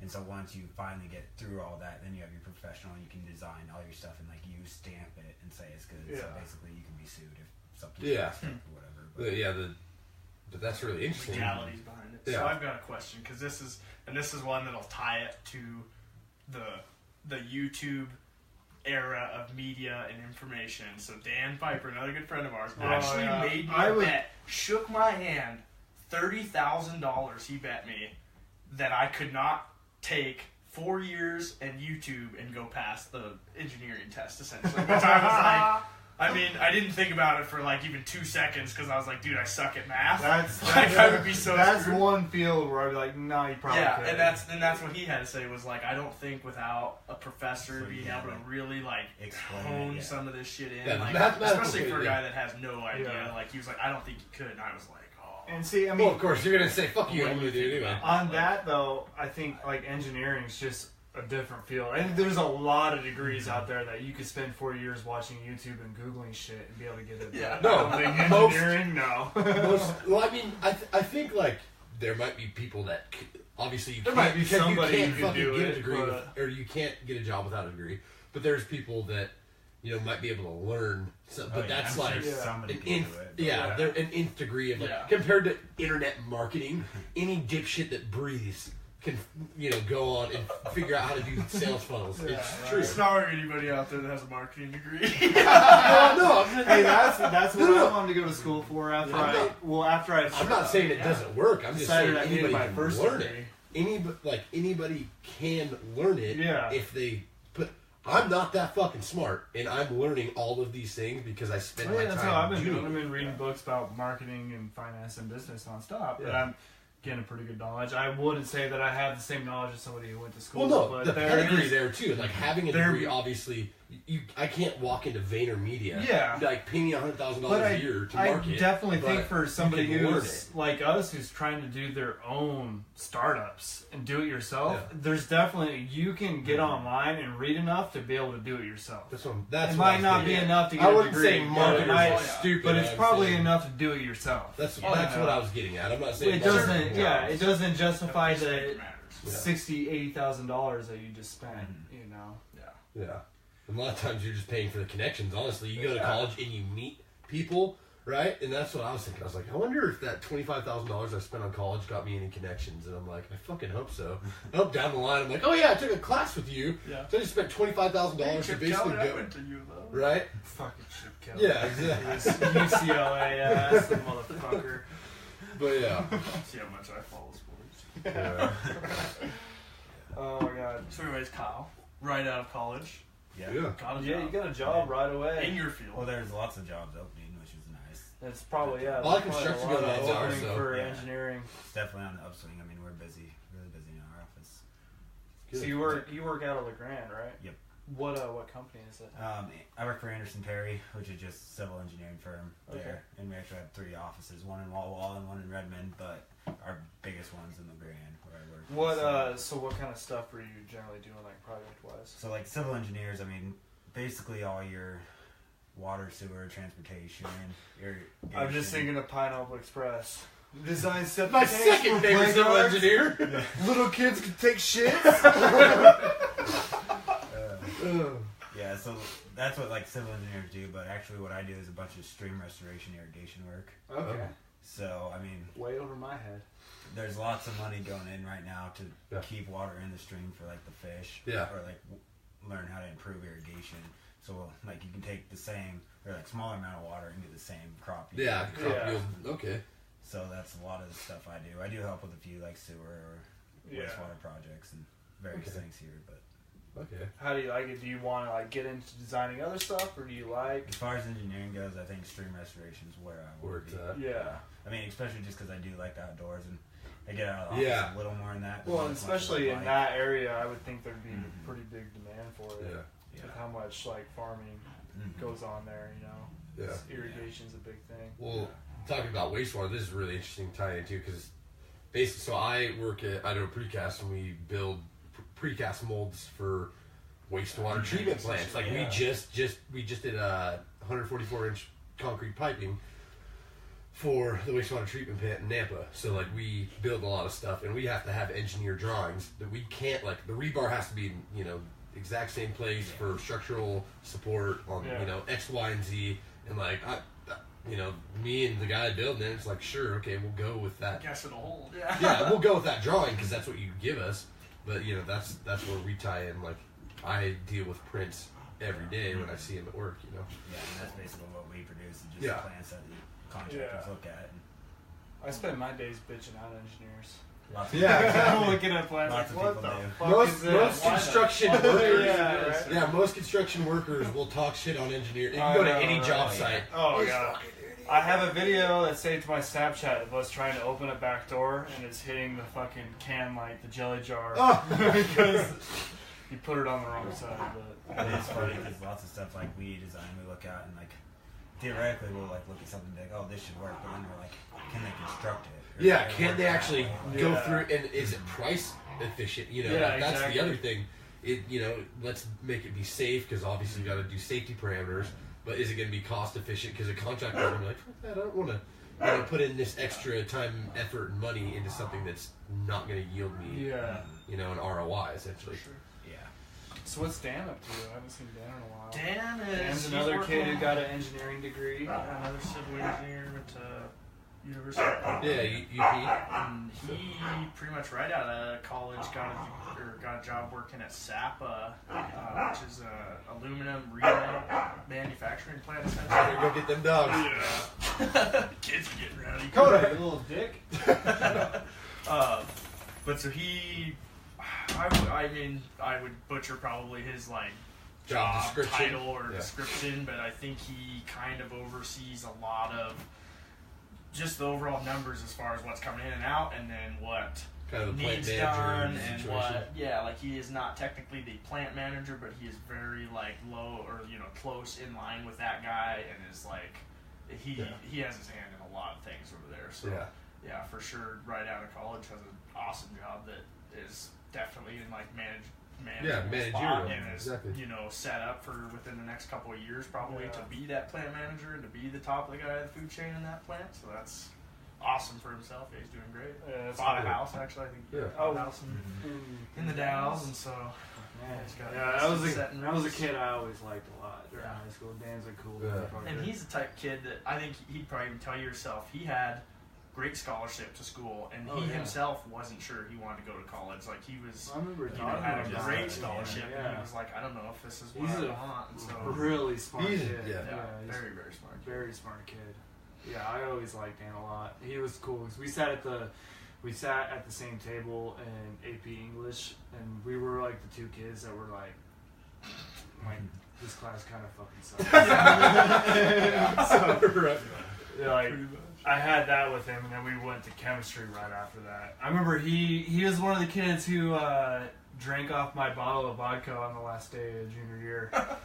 Carson got I hammered. fucking wasted. I remember because dude. I left Joseph school, or Joseph was out before Enterprise. They always do Yeah. a couple days, and I went to 'Cause, go yeah, pick you up showed Enterprise up at the kids. parking lot. It was like 11:30 or 12 o'clock in the afternoon, and Carson's like, I was like stumbling. I like zigzagged across the parking lot, and I got to my truck. And I was like, I probably should have drive. Hey, Trent, you want to give me a drive? I was like, hey man, Dude, I talked to Carlson like face to face right at the end of the day. He didn't say anything. I blacked out because I blacked out like halfway through 5th period because I remember that was my PE, or no, it wasn't my PE class. I had to take world history because that wasn't a required class when I was in Nevada. Yeah, and they moved. So when I moved to Oregon, I had to retake Take a it. freshman Or I class? had to take it. I I had to took take a freshman yeah, class so my I had to senior take year. a freshman class in my junior year, and so we were gonna play kickball our last day of class, and I told what's her name, that younger teacher, Miss Stein? Miss Stein, yeah, John- Miss Stein. Johnson or Stein. Oh, yeah. Stein, yeah. I told her, I was like, I don't feel very good. I don't think I can play. You weren't lying. And I wasn't lying technically. And so I just sat down against the fence and just kept, at that point, because me and Sean Dean had bought a 5th of vodka the day before. And we met at the little store that morning. And we're like, all right, well, let's just mix it with Gatorade. And so we got Gatorade, like 32-ounce Gatorade bottles. We drank them down to the label and then filled them back up with vodka. And by the end of 2nd period, I had finished my first one. And I went out to Sean's Bronco, and I made another one with just Because it was water. right next to the school. Yeah, with just water, too. And that finished the bottle right there. So that means I drank 2/3 of a bottle of vodka. Sean was pissed at me, too, because I took way more of it than he did. And, I had people help me. Like, people were sipping off it all day. But, That's funny. yeah, so I was drinking water and vodka for most of the day. And, yeah, halfway, like, I got there and everybody's playing kickball. I was like, I can't do this. So I sat down against the fence and I blacked out. I went to Schofield's class, which you were in. Yeah. Don't remember that. I'm pretty sure I just like sat at a table with my head down the entire time. And then I came back to in PE with Miss Conrad, and the first thing I remember was throwing up in the trash can in the locker room, and Miss Conrad was in the locker room trying to check people's lockers out, and she didn't even say anything. She just like, "Are you okay?" And I was like, "I'm good. I'm good. Yeah, don't worry about it." Last day. Give me a Yeah, break. she didn't say anything, and then I left that. I talked to fucking Carlson face to face, and then I was stumbling out to my car, got a ride from him, and I was like, "Don't take me home, take me to Brock's," and I just passed out in Brock's bed for like an hour or two. So you had the alcohol part, just not the achievements. Yeah, there was no ambition. no ambitions to it. Yeah, My a ambition lot more was staying out alcohol. of trouble, I Yeah. guess, but. Yeah, that's what we always talk about. That's kind of our story time. We didn't announce it, but we always talk about like stupid bullshit. Like, We'll have to do another story time, I guess. Since, another one. Yeah. Right. but, That's The like our sign off. podcast after party. So Yeah, right. it's the story time of all the bad times. Right. So, you read that article on The millennials. Oh, how the economic crash in 2008 affected millennials. We talked about this this morning when you were here, and how I'll look at the I was article so and get some nervous. numbers on it. I've been able to buy a house for like 2 years, financially and otherwise. I've been able to do that, and I just like right when I moved here, the market was kind of starting to peak out, and we talked about the same with Bitcoin. Like, I don't know how much higher it's going to go, and like, where's it going to be? And if I'd have bought 2.5 years ago when I first moved here, it'd have been a great time. But then I didn't, and now it's at this peak, and I'm still like, it used to be back in the 50s, as soon as you were able to freaking buy a house, As soon as you were out you there, bought a like, house. very heady, 19, you bought a 20, house, like, First 19, thing, 20, yeah. 21-year-old kids are buying houses. hard, And baby. because this, I remember what happened in the 08. same thing. The men were going to work and working the same job for 50 years. Yeah. You know Oh what I yeah, mean? It was a very and different landscape. Their Less job common. paid a lot more. Like look at it like our dads. Yeah. All back when they first started working. I don't know. Your dad, I think, is a little younger than our dads. He's like 50. Yeah, mine's I mean, 62. mid-50s. Yeah, my mine's dad's 62, so- 61. But like our dads when they were working, making approximately change it back and forth like. Due to inflation, they were probably making around the same as what we are Yeah. now. But But they were able to afford a mortgage, a brand new truck, Uh-huh. all these different things. And I think that's one thing where like millennials, people like talk That's- shit on our generation. We get shit talked on us but our money doesn't go as far. That's So, what theirs did. Okay, Yeah, exactly. what was a home phone plan? What did a home phone plan cost back in the day? Oh, Right? when it first came out. Like Under $100. Yeah. That's what I'm saying. And now, like, everybody, if you've got, $200. if you got Everybody three has phones, a cell phone plan. Yeah, Yeah, like, like $100. so let's say you're a millennial with a kid that is just, I don't know, millennials can't have 13-year-olds, right? That's about, Yeah. That's not Gen X. Yeah, you can. Because Gen X, I forget when the think millennial, so. the Gen X, whatever it is. Far Anyway, around there. okay, let's time hop. I've got a 3-year-old in 10 years when she's going to want a cell phone at like 13 years old. And so it's like, you got to pay for that. So we don't think about the different, like the internet. There was no fucking internet before. Yeah. So There now was you no got Netflix. There was no Yeah. Netflix. There's no Hulu. There was no this. Uber. No Uber. So That's a huge thing. Yeah, it's not a saving ton- people money, but yeah, still. but like, so there's more. So technically, our money could go as far because they didn't have as much, but now we've created a need for it because it's been in our lives forever. And with So that, the access to spend it, because Yeah. 50 years ago, you couldn't sit on Amazon at 11 o'clock at night No. and buy Yeah. $1,200 worth of shit. Yeah. And Amazon now is you my can just fucking be like, downfall, woohoo, dude. I know. you know, like Such a 2 days bad shipping, Amazon, man. I don't even yeah, care. yeah. So it's, you Jeff can Bezos spend is a money fucking prick. 24/7 these days, and Yeah. 50 years ago you couldn't, and it was cash, and you were seeing it go out. Because that is something I've actually heard that, like, It's a cash, big thing. Cash if hurts. you move to cash, That's- you'll kind of notice Cash you're hurt- spending we a little talked bit about more. that. No, Dave that's, Ramsey. that's Yeah. what I do is like my spending cash, like on my budget for every month I have like a certain amount that I could spend on myself. I take that out and keep it in cash because it makes a difference to me. I'm less likely to spend it if I have cash in hand because Or when it's it's gone, physically it's there and I fucking can gone. see You're it. like, When shit, it's gone, it's it's fucking gone. I know, Yeah, like, exactly. Having a tab last night, I just put a tab when we were at That's the why I company Christmas never party. open tabs Yeah. anymore. Cash. At the end of the Yeah, night, I right, spend, right, you know, right. 40, Close 50 every bucks. time. I sign off. If I'd have had to give over a $50 bill, I'd have, that sucks. Yeah. You know, that's however many hours I had to work for that. But so that's the other thing. Like our dollar, so we get shit talked because, you know, and like there are some millennials out there that just There are some bitch dumb fucking continually. millennials. I'm not saying our generation is the best. Yeah, but like I think, you know, well, out of our group that we actually give a shit and we're Yeah. contributing to society and we're trying to better ourselves now that like, so yeah, there's less, our dollar buys less overall for what we actually need now, but realistically we're getting more because we have to. They didn't have internet, we have internet. They didn't have to pay for radio, we pay for streaming Netflix, Hulu, Spotify, everything. Amazon Prime, this, that, the other. YouTube Red Yeah. now. Yeah. So like that, like it kind of ties back into fucking our financial security of why 08 affected all. Like if any of us bought a house, read some right? figures, too. None of us has bought a house, and I almost guarantee you, if 08 didn't happen, and like if we didn't have these crazy fucking slumps where the real estate market values drop and gain 40% plus minus over 15 years periods, we'd all just buy them because we can afford them, right? Yeah. We just, okay, it's time to buy a house. Yeah. But none of us have done it yet, and we're all 24, 25 years old. Yeah, and that's Well, and then with that Yeah. property, like at least local, you know, like home, you try and buy 4 acres of prime, you know, county real estate. It's 150,000, you know, between probably 100 to 150,000 anywhere between, you know, 2.5, 5 acres in the county. Yeah.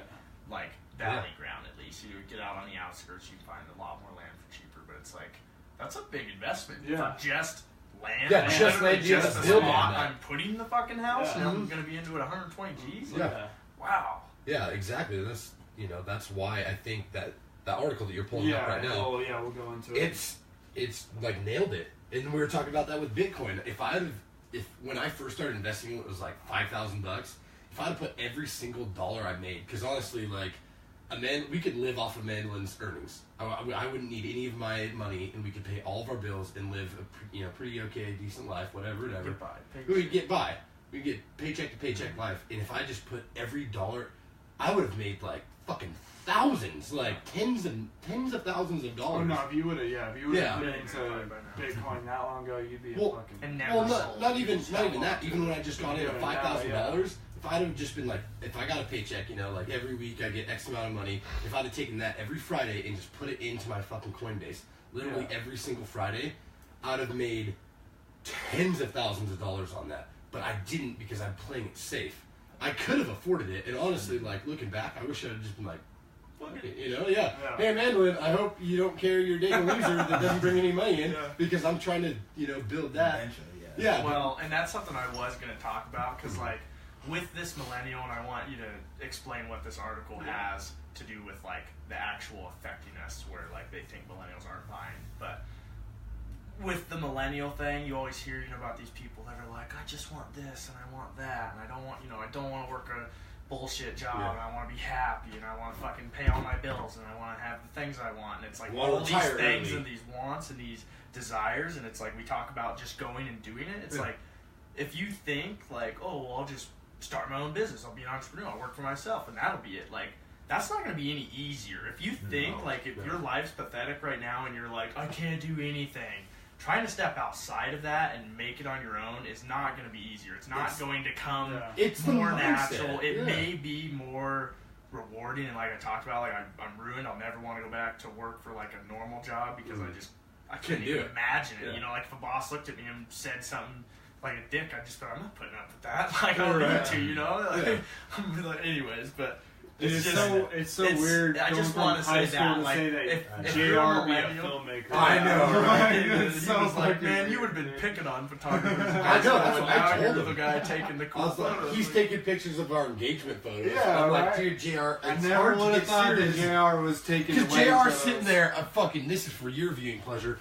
He's down like this, dude, doing like half-ass splits, getting some fucking pictures, and I'm trying to be serious, and we're trying to because 90% of those shots were fucked up. Because we're awkward, we're cumbersome, and then when you got fucking JR doing the splits and like tights, Gotta get in position. But no, and then that's when I mentioned, I was like, dude, you'd be making fun back in high school. Yeah, I probably we could have drove by and I'd been like, look at those weirdos, idiots. Yeah, probably would have honked or Yeah, exactly. All right, real quick question. Anthony Smallin said, what is your travel limit to do events, and do you just go anywhere? We will pretty much go anywhere with that. We like to get like a half-day travel rate, so typically we'll do stuff on day rates as far as like a first shooter's typically like $500. Like for me and all my gear, I'll show up for $500 for the day to produce. And when I say produce, it's more of like the filming side. Yeah. I'll produce, whatever it is going on. If you've got an event going on or whatever, we'll be there to shoot it. And then the editing comes in. Is it different? Yeah. So with that, as I've dealt with clients like this quilt shop actually was in Montana, which was kind of connected through a family, and I was actually going to this town for a family trip for a wedding and everything. So I was like, okay, I'm coming anyways.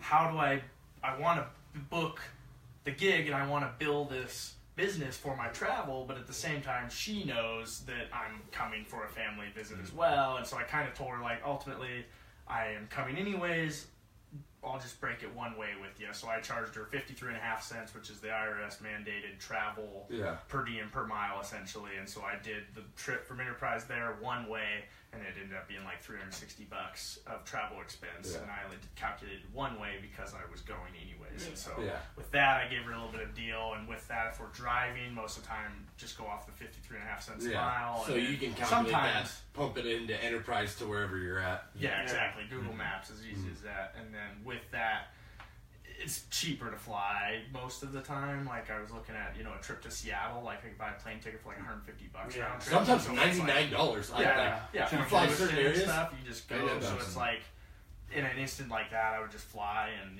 depending on what gig it was or who, and you just I either rent a car or they would come pick my ass up or whatever. I mean, it's not usually something that. But with that, the limit, is I'll go anywhere. I don't care. I would love to go to some cool places filming. Yeah. Well, Eric just joined. What's up, Eric? How about you say something? Ask some questions or something. Oh, is he joining in? He's joining, he just joined the show. Oh, he's somebody that we want to have on very soon.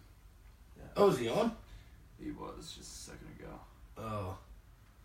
How about that? Did you guys see that polar bear thing that he posted? Oh man, it's fucking depressing. Wow.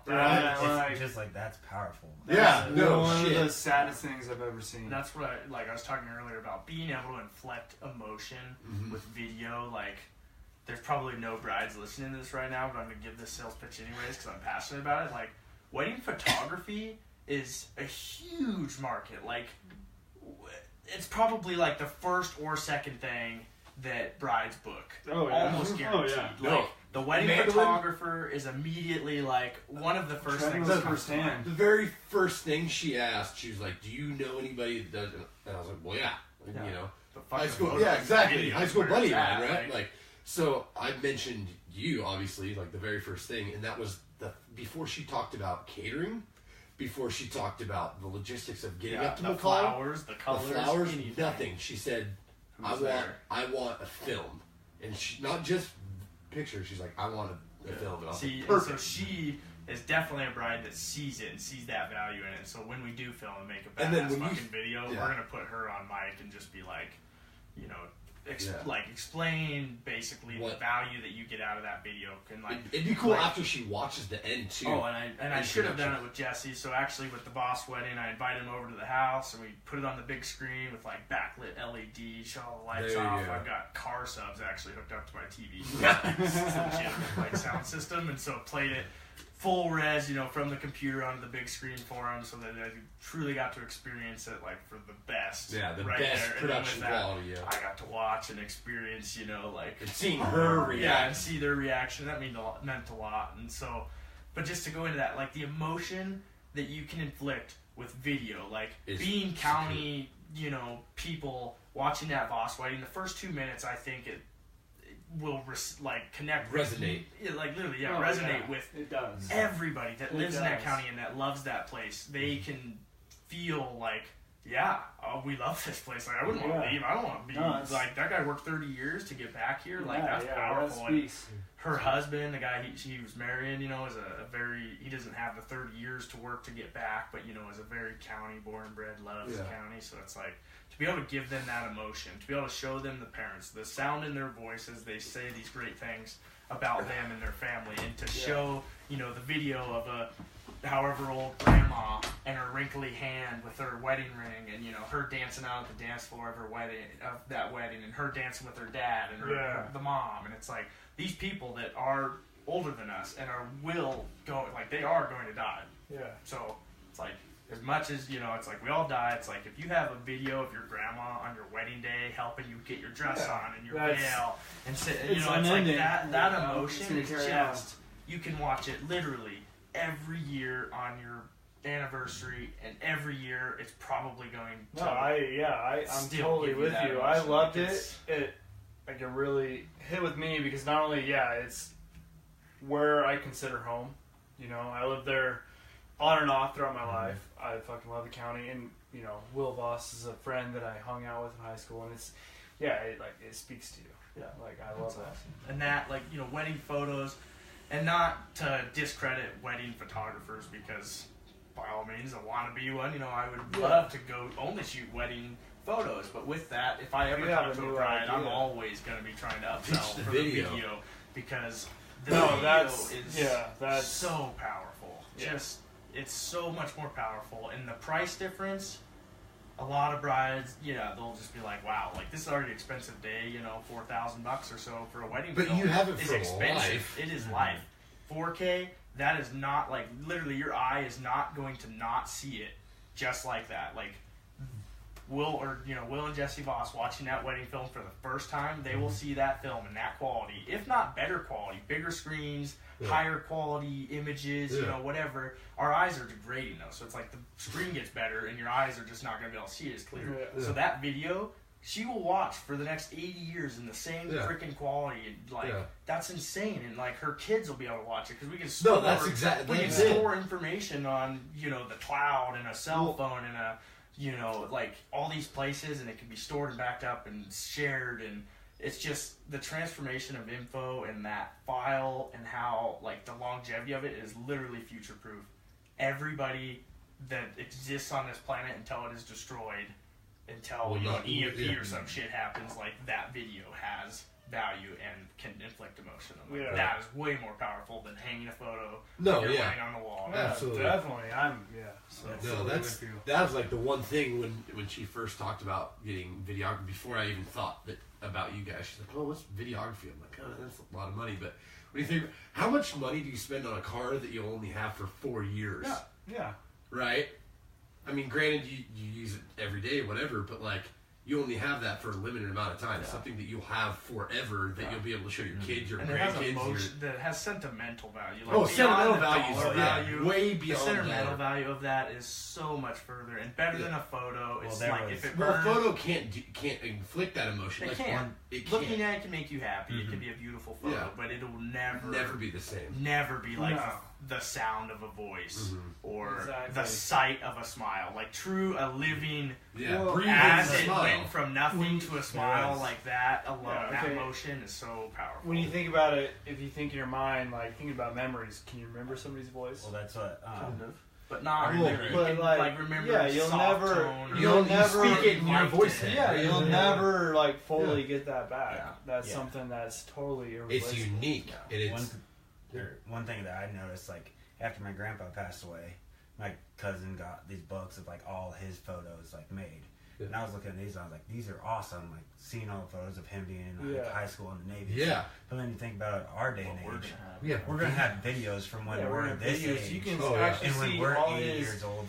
like mannerisms and all Mhm. his Yeah. tones and Yeah. everything about it. You can actually like, not completely, but you can see who that person actually is. Oh hell! Well, I mean, You know? consider if we filmed every hunt that we, Ever you know, went if on. we, like ever went on and like made a story out of every hunt, whether we were successful or not, or even if we only did the Yeah. successful ones, it's like, you know, when you're 80 years old or How 90 cool years is old that? and have since Yeah. passed, and your great grandkids can open up a freaking MacBook and And go, see these aren't it. grandpa's That's my pictures, grandpa these are right grandpa's there. videos, It's and like- they can click through a You know how many YouTube fucking channel and dipshit watch. stories that me and him tell at the end of every episode that I wish I had fucking video of it so I Right. can go back and actually watch and listen to that. Right, like some of the best memories that we've ever had Yeah. doing, you know, it was stupid shit, but like we had a great time doing it, and Yeah. I wish we would have had that, right? Not even a photo or Right, anything. but Yeah, we're have you, exactly. have And you what's- seen that? It's funny for like a guy like myself as far as content and like, you know, the selfies and like. So actually, something my phone just the other day did this like, you know, check out the memories you've made or Yeah. something. It was all about Yeah. like these selfies on my iPhone, and it like produced a 2.5 minute Yeah. video like clipped to music, and all I had to do was like click the button and it showed it to me, and I was like, holy crap, like Yeah, that is impressive. But I mean, like that, your phone has 4K. Like you can pull it out anywhere and get Yeah. super high quality video and super high quality photos. But it's like a guy like myself, I am like not good when it comes to cell phone media Yeah. because I'm like, it's not even worth taking the photo. Yeah. You know what I mean? Like I don't Yeah. care to take the bullshit Yeah, I'm landscape the photo same with my way, yeah. camera phone because I'm like, well, 'Cause you have a I should pull camera out my that- nice one. yeah, exactly. Yeah, That's totally 10 times the do. quality. But 100 with times the that, it's quality. like I should probably not be as picky per se. And if this is all I've got, I still should, you know, try to. Still have Well, photos and you can yeah, even yeah, mention, for like- anybody out there. You can even mention this is, you know, this was taken from my iPhone or Android or whatever the hell, Oh,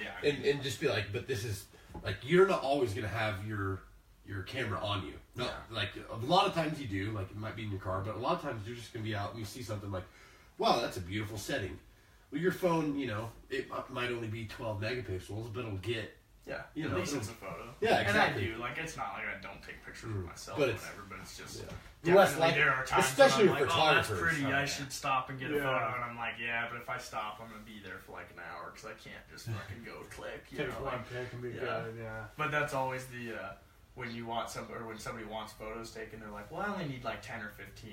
Like, no, So- I'm gonna take 1,000. Well, yeah, we were Yeah. talking about this on the way here. It's like, okay, so what if I showed up and literally was like, click, click, click, there's 10.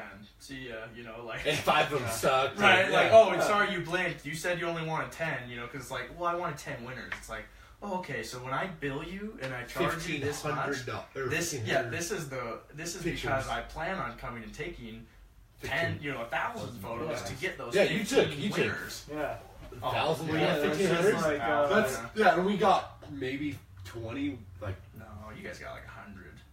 oh, And the it ones is, that we like- posted. But yeah, like as far as, and with that, yeah, as far as what I produce, it's like, and I try to explain that to people too when they're like, well, you know, we want photos taken, and it's like, they see one beautiful photo, and it's like, no matter how much you pay me to do that, I could either do that, like I could literally do that for free or for $1 million, but that is just art, like that just Yeah. happened, you know what I mean? Like I'm good, and I try to like, you know, see those things and put variables in place to Well, like get good shots. just but seeing your thought it still process just when happens. we were kinda. shooting, your thought process on like what's the backdrop, how we're gonna position you. You did your best to try to position us, but more so like what's the backdrop, what's it gonna look like beyond you. Yeah, or the sunset. What makes a good photo? Yeah, and then like the sunset coming through. Like so our favorite picture is some of our favorite pictures when like the sun beaming through, we're like holding hands, whatever. Yeah. That was like. I remember you were like, okay, what can I do with this setting? Because we pulled it to the side of the road. Yeah, I was gonna say we were driving on to the lake. Side of the road, like on Hurricane Creek. Yeah, we were just gonna go to the lake, like and he's well like, before the S turns. Even there's like some aspen trees on the right. Yeah, and the sun was dropping. We And- weren't gonna have enough time to get to the lake, honestly, for the sun. And I was like, shit, like we're running out of time. The sun's right there. Those aspen trees are gonna filter the light a little bit. So I pulled over and was like, guys, this might look weird, but it's just set up right here. And I took some there's photos, people driving by. showed it to them, and they're like, holy shit, that does look good. So we kept going with it. And those are our like favorite pictures Shots on the side of the road, not planned. Yeah. Just like this is. Yeah, that's if you the took the thought wide angle of that, everyone would be like, what the fuck? What the fuck is this? They're on the and then side you of the take fucking highway. the shot. But then that was that good, picture that you got that was like it wasn't with us. It was just the picture that you took of the roadway leading up to the mountains. That was like that was in the same it, man. spot. That was like a beautiful photo. And so I was like, man, it was funny because it was completely unplanned. It was like we wanted our way of things, and JR was like, no, this is the fucking place to do it. Well, honestly, that was a fun photo shoot because we had talked about like, well, maybe we should go hike up the moraine or this and that, and I was kind of like, ultimately, I was like, I don't want to get committed like anywhere because I don't want to be away from the car and hiked 30 minutes from the car to take shots up on that spot. That it's like we're really limited as far as it's the moraine. There's no trees. You've got the sun and that's it. Like there's one great shot to be had, but it might only be the one. So I was like, let's just drive around and fucking wing it a little bit and set up some shots where we can see spots of the county that mean something, and it ended up working out great. Yeah, you guys' engagement photos turned out really good. Amanda was picky. She loved like all the photo for Trent on our website that I'm building right now is one of those engagement photos. Exactly. Like, it was I was making the site and I was like, all right, I'll find the best photo of Trent, and so I got. There's not a lot of good ones. And that was it. It was the one that he didn't look like such a goofy right? But He was giving the rock face. yeah, right. Drop the people's elbow. Right. I told the girl I was hanging out with last night that I was going to drop the people's elbow on her, and she didn't get didn't it? know. She didn't get that reference. So you were like, And I about kicked her out right there. Like, Leave. I know it's 2 a.m. Get the get shit out of here. Just get out of here. All right, real quick. Probably wrap this up. We've been going for about 2 hours. It's been good though. Yeah, so let's go into this article real quick that we never talked about. That we brought up and then yeah. never. Fucking and tangent. we're gonna go in. I know where we're taking this to. Yeah, because you started it, and then we exactly. we fucking And then came away. you should get on your phone and just check the comments real To quick. make sure they're all because coming I'm through. trying to update it right now, but it looks like the last one was an old one. It's like not showing us some of the comments.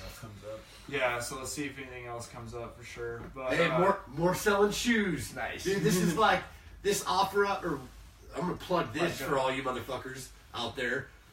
These are all my offer up postings. I'm getting like blown up selling shoes Nice. that I bought fucking 5 years ago. I'm selling them for like $50. I'm not wearing mine. When I this have a is- pair of shoes. Yeah, you got a pair of shoes I gave you. Actually, I got a lot of those Nikes that I had were given to me. Yeah. I told him the story. I just showed up I was with an ex-girlfriend at the time, and I like went to her parents' house, and somebody was there, and I mentioned I needed a pair of shoes. She's like, "Oh, I've got a bunch of pairs of shoes. What size do you wear?" I was like, 12 to 13. She's like, "Perfect." And so all these 12 to 13 shoes, she gave me like probably 15 pairs of Nikes, like Air Maxes, right? And like it was her brothers that had Nice moved in. Nikes too. The pair he gave me were like brand fucking new. Yeah, never touched, right? And so she was just like, "Hey, you need a pair of shoes?" And I was just gonna go buy some.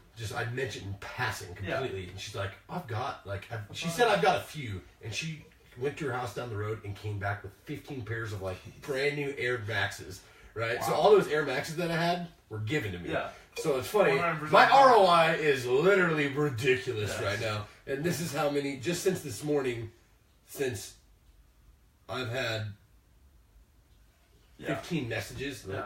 You know what I mean? So like Talk it just up. to go off of this for the podcast or people listening thinking about that. thinking about things that we've talked even this morning about ways to make money that, like, you don't have to fucking start a business. No, like, literally, no. driving from Enterprise to Boise today, if we went on Boise Craigslist and Get something free.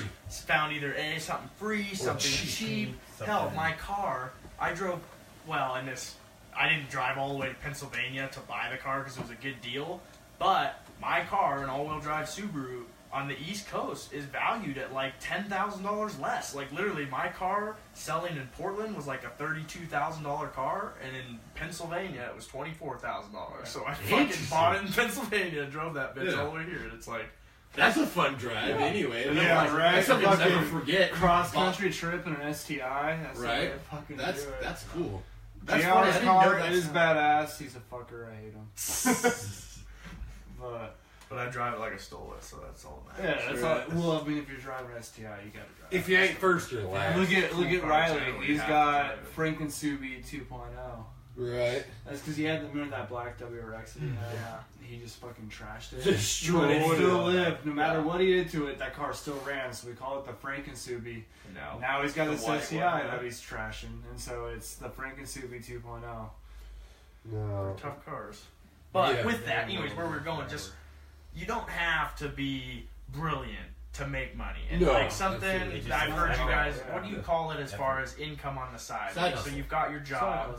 So, like, That's what we talked about last week. Is how we side hustled. And in fact, I'm gonna talk to you guys. That's what I do. We won't do it on I was the gonna show say, because like- we're running out of time anyways. But I want to talk to you guys about my seasoning business. Yeah. What you guys we talked think about are it. Yeah, I what you guys mentioned think are best? Because I did a lot of research this week and I'm not quite sure what I'm gonna do. So we'll do it off air. I'll talk to you guys about that. But Anthony. But with yeah, that, anyways, everybody. look at ways to make money. Like, Yeah. literally, in Portland, the last time I was in Portland with Kyle, searched Video Mic Pro on Craigslist, a piece of camera equipment that I'd been looking to buy, and found it used, 150 or $100 off. Met a guy, bought it. Craigslist, That's the thing. You just have to take the time and effort to put in. Yeah. Lots of people will give up, like we were talking, a washer, a dryer, Yeah. a stove, because they don't have to deal with taking it to the dump. Yeah, they But Google you it could one get time. Yeah. Or and yeah. sell it Yeah. You got a truck. if you to- put Exactly, in the yeah. effort. Like Truck it just to takes go the effort all and the the way. time, and I mean, Fader. Anthony. Faderade for the win. When we were talking about drunk Gatorade. No, Faderade. Faderade. Faderade. That was the cut, dude. Right. No, I'm just going on because he told me to go, and there's a ton of Nice. like. a lot of interaction. We didn't see Just any of this. interactions, but no, like, questions.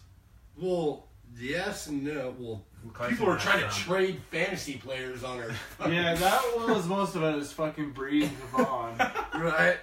But a lot of like Jessica's I love commenting. you to death, but fuck you. Right. Yeah. No. Like question. Eric told us Gen X supposedly starts around 96, 97. Or Oh, Okay. millennials. Yes. millennials. That's like So technically, I'm a Gen X and not a millennial. I thought I was a millennial. I was gonna say, I thought we were Gen X. Yeah. Are we? Technically- I thought we were no, millennials. No, was- we're millennials. Yeah, millennials. Yeah. Oh, yeah, I thought we were Yeah. millennials. I think that might. Eric, I'm not sure if those are correct facts. I don't know know. where you read that, but I think I we're would millennials. probably consider myself millennial. We're probably not a Gen millennials X. because we don't even fucking know. Yeah, we're so Yeah, we're those exactly. fucking millennials. Yeah, Exactly. right. Suckers. All right, real quick, let's get into this article and then we'll do story time and get the fuck out of here. So this article is about millennials and how the recession affected them. Like 10 years later, like growing up during the recession, and it seems like most of like the group that was targeted is like affluent millennials who make around $50,000 a year and have $20,000 in assets. Which is not really us. We probably all make close to 50 grand a year, but I don't think any of us have 20 grand in assets. Well, it depends on what you like considered assets. asset. If you had a paid off, camera. You Yeah. have a ton of camera equipment that's worth a shitload of money. Yeah. So I have a shitty car that's worth nothing, but I don't have any payments on it. So Yeah. technically, a car is an asset. So there's a lot of ways we're probably all on the cusp of this. of what that is, right? Our earnings were probably all right around there, but assets were on the cusp. But yeah, so it's targeting a group very much like us. Yeah, millennials that are doing well. Yeah. Just to clarify, I googled the Gen X and it's like ends in the 80s according to. Okay, so I figured we're millennials. Yeah. Okay. It's because our Google girl isn't here. We have Amanda wins our usually Google girl. She stays out of the frame and she looks up the shit. Because we are completely inaccurate. We can't be trusted. We have Google right here. Let's look it up. Right. We'll quote clickbait all the time. But anyways, there's some pretty crazy figures in there that has to deal with how millennials handle money and like with their savings. And I'll try to read a few of these off. Okay, so it looks like they target this group of affluent millennials, and it says for 78% the recession was a factor in the decision to buy real estate. For 58% it was affected in the higher education plans, and for 53% the financial crisis led them to put off having children. Yeah, because you don't want to have kids you can't support, right? And I think that actually is a really good point. I know Trent really with the real estate, that's affected him, and me with like the children thing, because I've been in a couple of serious relationships with girls who want to have kids, and I'm like, no, I don't want to have kids until I'm like 30 and I know that I'm making good money to afford it. Right. And it's really interesting to see this and how much something that was happening, we were pretty young and not all that cognate. We were in our middle. 08 is like freshman year. Yeah. Freshman year. So we were like, teenagers. Very impressionable time Yeah. where the economy, like, I didn't ever really feel the effects super hard because my parents didn't make a lot of money anyway. Yeah. It's not like they had $50,000 worth of life savings that just vanished overnight. They didn't make a lot, So I just knew the economy sucked and that gas prices sucked, and I, going in when I got I remember the first time I bought gas, I was driving without a license, I had a permit, and I was driving around, I didn't give a shit. But it was $4.99 a gallon for gas. Yeah. $20 got me 4 gallons, and I was driving a '78 Chevy Capri that burnt that shit. Like a Yeah, mile. I was like, if I fucking slammed on the 5 gallons accelerator, a mile. yeah, exactly. If I slammed on the accelerator, I got to go back to the gas station after that $20. Seriously. So that's like, I didn't experience it on. There's a lot of people that like their families' life earnings vanished overnight because the stock market crashed, or like their real estate, they borrow money on their real estate value, so it's valued at $250,000, and they refinance, or they take out a home equity loan for $100,000, and then fucking crashes. And their interest rates are variable, so it skyrockets, and then they lose their job because part of it. That's like, I didn't experience that, thank God, but like there are people that did. So I'm assuming a lot of the people that are focused in this group had parents that had like $50,000, $60,000, $70,000 jobs a year that they lost, and then their life savings were completely. Well, I mean that's a big thing. It says right here. It says when asked what they were likely to rely on most in 20 years, millennials' top response was their own savings account. Not Social Security. Why Gen Xers were more likely to say that they rely on their 401k and baby boomers on their pension and Social Security, young people were confident that they would not be depending on their family, their company, or their government. Yeah, because you can't. Which says a lot. I think that's the biggest fucking statement in this, because I have an IRA, I have a Roth IRA that I'm putting money into every month. I'm doing that because I am confident that there will not be Social Security by the time I retire. We've heard that for how many? Yeah. I've been told that since I was a kid. They're like, there will Social Security not. tax. I know what it meant. And you know what's messed up? If that was was an optional ability, if I'd have been able to take that same amount, or if they said you have to invest this, like if it was government mandated, you don't have to pay into Social Security, but you have to invest somewhere. This percentage. Everybody that paid that percentage that made even $40,000 a year would be millionaires by the time they're 60. That's what's fucked up. Yeah. Is they're giving you this, and they're taxing you this. Yeah. So you can't trust it, and I'm not even going to go into the logistics of how Yeah, much I mean, and I wouldn't trust a job either, like 401k. Like if my job doesn't offer 401k, they probably will. They're saying they're going to do that next year eventually. But anyways, if I had it, I would still have my IRA because. What if that 401k? Because they'll go into investment strategies. And if you just get, like, let's say you retire 60 or whatever, or let's say early, 45, you're like, sweet, I'm on the downhill, and you've got your Roth IRA, you've got this 401k that you think you're going to be able to rely on, but right before that, they go into a risky business strategy on trying to invest. They'll lose that money because you're not in charge of it. The businesses. Exactly. If they plummet that, you lose it. Exactly, and that's like if my company offered it, I would probably do it. Yeah, but it's not going to be my main fucking stand-in. Like that's real not estate, going to be the thing that I focus tangible on. real estate that you can have and like gold. I have a 401k through my company. Yeah. And how ours works, at least, we do have a financial advisor, and he kind of helps us plan how we should do it. Yeah. But ultimately, we get a pick where it goes into. That's good. See, that's awesome. Part of my problem was, like, when I first set it up, coming right out of college, I had no idea. Yeah. So he's like, you should put 18 here, 15 here, blah, blah, blah, and set up for me. So I was like, sure. You're going to trust Like, you I on was- that one. yeah. Right? Yeah. But, that's why we're trying to learn all this. So we know. And that's what fucking sucks about the education system in the U.S. is people who graduate. People can be college educated, like especially for college. He did a fucking engineering degree. He learned a lot. He did a lot of shit in college, and still get out and not know shit like that. Yeah. Like that, it just fucking drives me insane, dude. Like that should be the shit. People shouldn't be learning like fucking trigonometry and shit like that. Well, actually, he has. Actually, I do. Kyle's the fucking exception, but still, like people, there's so many things that are like pushed in high school that are not going to be like relevant. common math is whatsoever used on a daily basis. Yeah, no. I've got a calculator. addition, Remember when they subtraction, said you wouldn't have a calculator all the time? Yeah. Suck my balls. Yeah. Because I have a calculator all the time. Fucking for real. I could do any calculation. Dude, yeah, you know. I think the whole. I'm a big guy on that when it comes to the education system and what they're teaching. Like, there's so many things that are so irrelevant. I'm like, Well, that's one thing. When I went to school, you had to take, like, they called backcourt classes. Mm-hmm. So just basically stupid classes that are generally, Filler. like, To filler charge stuff. you. Yeah, basically. Yeah. But if you could actually take something you're interested in or that you apply, like, whether it's, like, a tax class to learn how to do your own taxes or investing or anything like that. Instead, I had to take, like, Western geography or Yeah, right. and you're like, when am I going to use Western geography Yeah, ever? for real.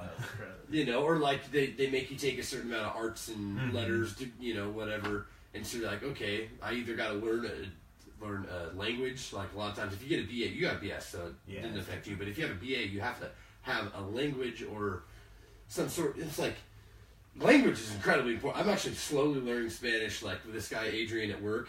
But very tidbits at the time, you know, like basic. What You know, does that mean? I'm like a 40, you know, I've got maybe like, all like I a got 3-year-old. is But una mas cerveza, cerveza, por favor. That's all I got. Yeah. One more So it's you like, need- hoy es sábado, mañana es domingo. If You know. Bree's still watching, it's her fault that I don't know any Spanish. It's her fault. Bree, if you're still watching, you're probably the worst Mexican on the planet because you barely speak Spanish whatsoever. But she helped me at least like get through Spanish. Right. That's all I'm saying. Like, I sat next to her, so I didn't really pay too much attention. I You just watch Second videos in there reference my anyway. test. Oh, that's good. All right, let's we'll get back. Bring it back in. Tangent. This Yeah, we is, do tangent so bad. And it's like the first one we did, Amanda was like, "You guys go off on tangents too much. It's probably not very good." Hey, for it's the flow- show." it's And we're like, flowing "Hey, well, you though. know, It's we're covered just gonna do it information anyways topics. Here's because that's one how for we you. go."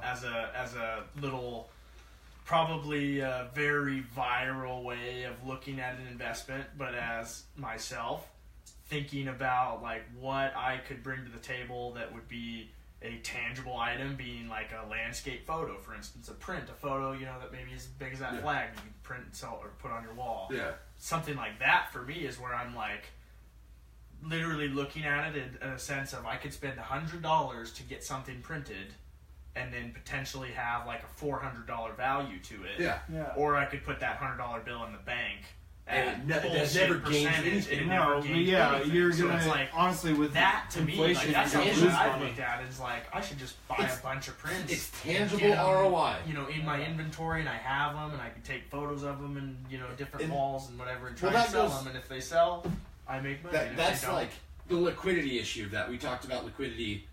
Like when you put your money in, there should be stuff that you buy and hold. That's a great buy and hold option. Like for somebody that does what you do. And it looks good on my wall. Somebody walks in and says, that's beautiful. Oh, it's actually for sale. Yeah, exactly. So you can, and you see that's what art galleries are for. And they're wildly successful in stuff, in certain aspects. But like we talked about liquidity, being able to get to it, so you can have your cash reserve, and then you can put 5 times more of that into prints that you can sell, and then that's your business strategy. Then you can look at your ROI. Is you can't just go like that and sell it. You know? Yeah, what I mean? no, absolutely. It doesn't have like a Bitcoin value. It's the potential.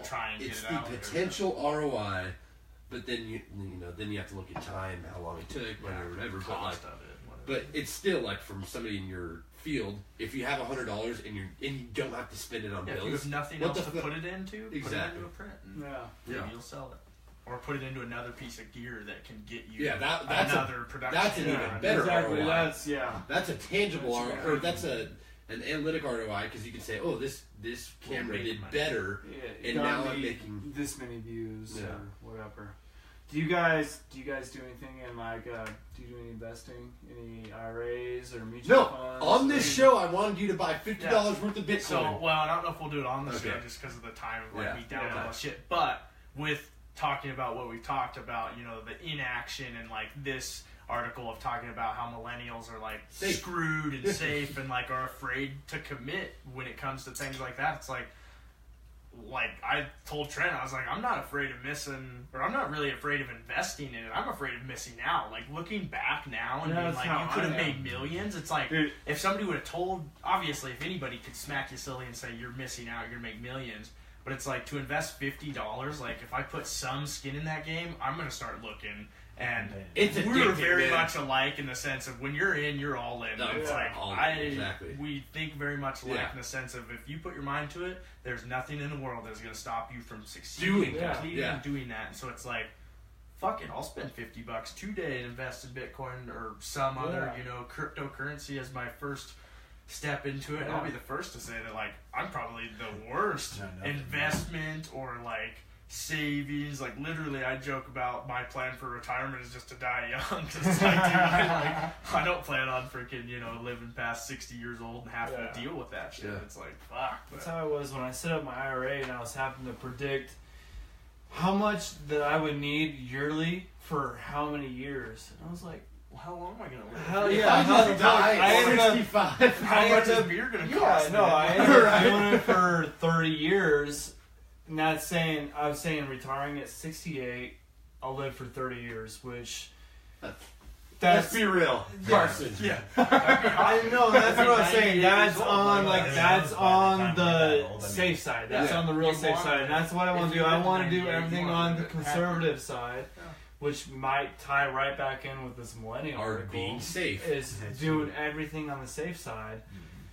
But it's so hard to like put forward. I guess this is completely different from what you're talking about, but it's from my standpoint, being at a point where I'm not invested, I don't have a lot of savings, like I'm starting to think about like the future, and like I said, like that's not a freaking plan for retirement.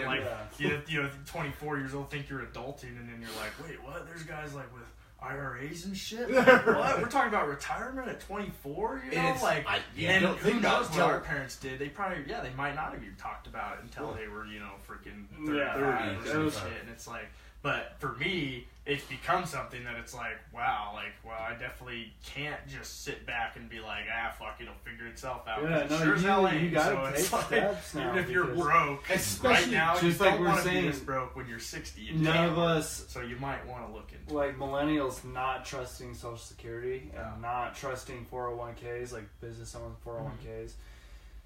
It like completely ties in with that because, like, fuck, dude, I don't know what the fuck I'm gonna do, so I'm gonna go get an IRA. Yeah. Well, it's the easiest. You can almost guarantee IRAs are just proven. Yeah. To it just works, right? And that's the safe. You're not going to gain like on Bitcoin. You gain 1,000% a year or whatever. That's great, but it's not, not necessarily safe. Even Well, though you're I'm not pretty probably bullshit. investing as much. Well, into yeah, it. yeah, but like, Definitely not as long. but with with your IRA, if it's like, okay, 15% of what I make, honestly, so they say studies, 6% you don't even notice, and if they do a price match up to 4 or 5%, whatever, if you can get around that 15% mark, is what Dave Ramsey suggests. That's what, yeah. It's suggested to do 15%. Like when I'm at a zero debt balance, I'm actually going to do 50% of everything that I own, because I can live in a fucking cave and I don't give a shit because I'm just easy. Amanda's probably listening to this and telling me to fuck off. Like, yeah, exactly. Like she wants that shit, but like to me, I could live in a single wide trailer on like an acre of land and be fun. I could drive a shitty car That's what I'm forever. doing right now. I'm trying to buy a shitty trailer. I can drive a shitty car for the rest of my life because I have no desire. Like I have no desire to have a nice car. It's funny how that works out. the Like, I'm in the same way. Like, I don't really care about having the nicest shit anymore. Yeah. And I used to be that I was way so, like, for sure. Like all I the wanted, Jordans that I bought. I right? wanted the nicest things for sure. And like it's weird how like it's become an obsession to me after reading Dave Ramsey Right. and doing like reading all this investing shit. How things change. Yeah. Right. Well, Now I see a nice sometimes I'll see a nice car and I'm like, that'd be really awesome. bad. Like getting in your car, I'm like, damn, this would be badass to have. Right? Like I'm not even gonna lie, it's like there's envy there. But then I get back to the financial part and I'm like, what if instead of paying $300 a month into this, I put $300 a month into paying down my debt, so that I had zero. Now that's how I am too. Like I have this Jeep, which is alright. I like it. It's not the coolest car, but I like it. Yeah. But at the same time, I was like, man, I'm paying fucking $325 a month for this thing. Like, I would be happy just driving the piece of shit Jetta that I had before this and not paying this $325 a month. Yeah. With Like, that, I will say, and because that's not like, because before this car, I literally owned an $800 hey, Honda but Civic piece of your shit. car is so badass. I'd be making every excuse I could to have that car. With that though, that's like the first like newish car I bought. I did not buy it new. I bought it used. And it was actually my mom works at that dealership. Is another reason why I got a good deal on it. Anyways, it's like that car to me. I thought about it in an investment manner because those cars in particular hold their value extremely well. They are very dependable cars as far as 200,000 miles on one of those cars is not unheard of. Yeah. And to own that car for the next 15 years is realistic, and I like that car enough to potentially own it. You're for 15. That's a fun fucking So that's car. where I'm That's Especially fun once you car. pay it down, it's not like the problem with society today. They talk about this with Dave Ramsey. People just can't expect to have the newest shit all the time. Yeah, it's like as soon as you pay off your car loan, they go get another car loan, and he's like, "You fucking morons!" Because like on our end, it's not that big of a deal, but people that buy brand new, 2017. My dumbass bought a brand new motorcycle, a 2016 motorcycle. It had 0.2 miles on it. I had to buy it because I was 23 and I was like, I'm making enough money to buy a fucking brand new vehicle.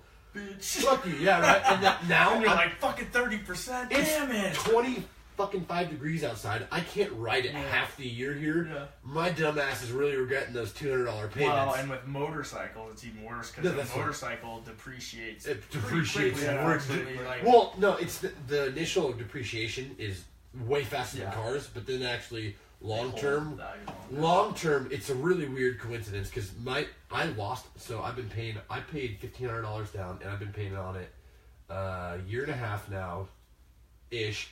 And I'm just now getting to the point where I'm not underwater. $1,500 down and paying on a year and a half because it depreciated that fast. Wow. But now, the Suzuki, like the specific, the GRZ 400 holds its value. It's really weird. It's not like a car. Cars are very different. But still, brand new car. You didn't buy brand new. Good. So I just let somebody take the hit. I bought it in a low spot as far as it car depreciates 60% of value in 4 years. So if you buy a car, 60%. Look this up, Dave. All cars.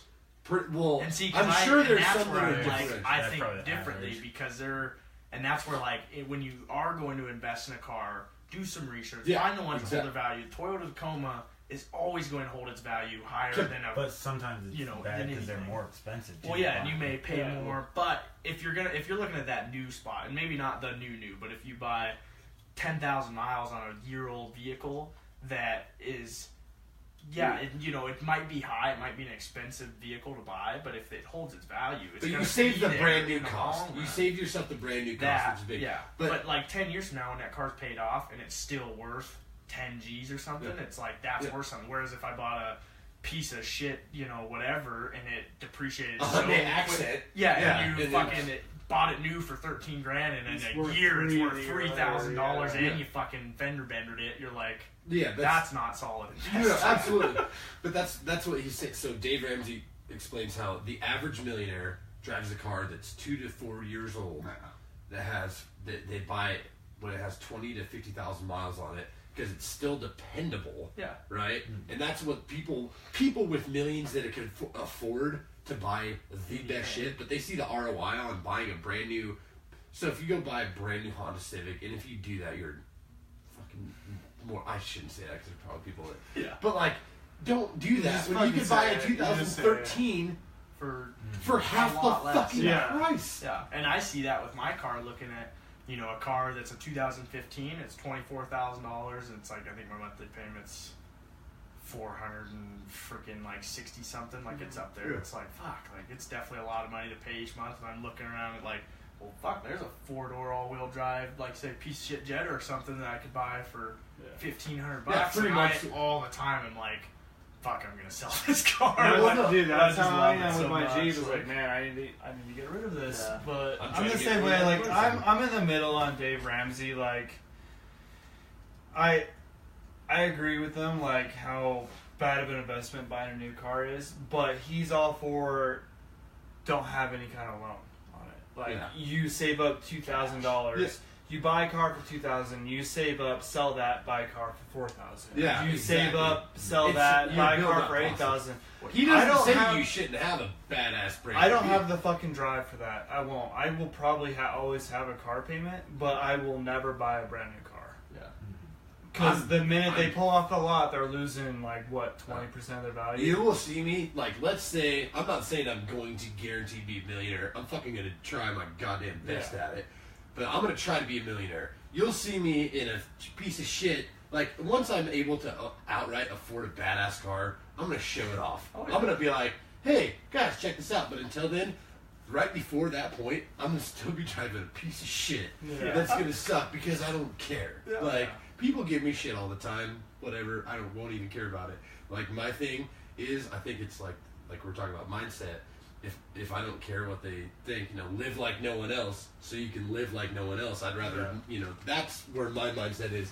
But that's also because I grew up in a double-wide trailer in dirty fucking, Hickman. Like, I don't have those associations too. I don't have to be, I don't feel like I You have to don't have keep the up with the image. Joneses, Yeah. Which never- I think, and that's something that, like, talking more about Joseph and Loudoun County being a special place.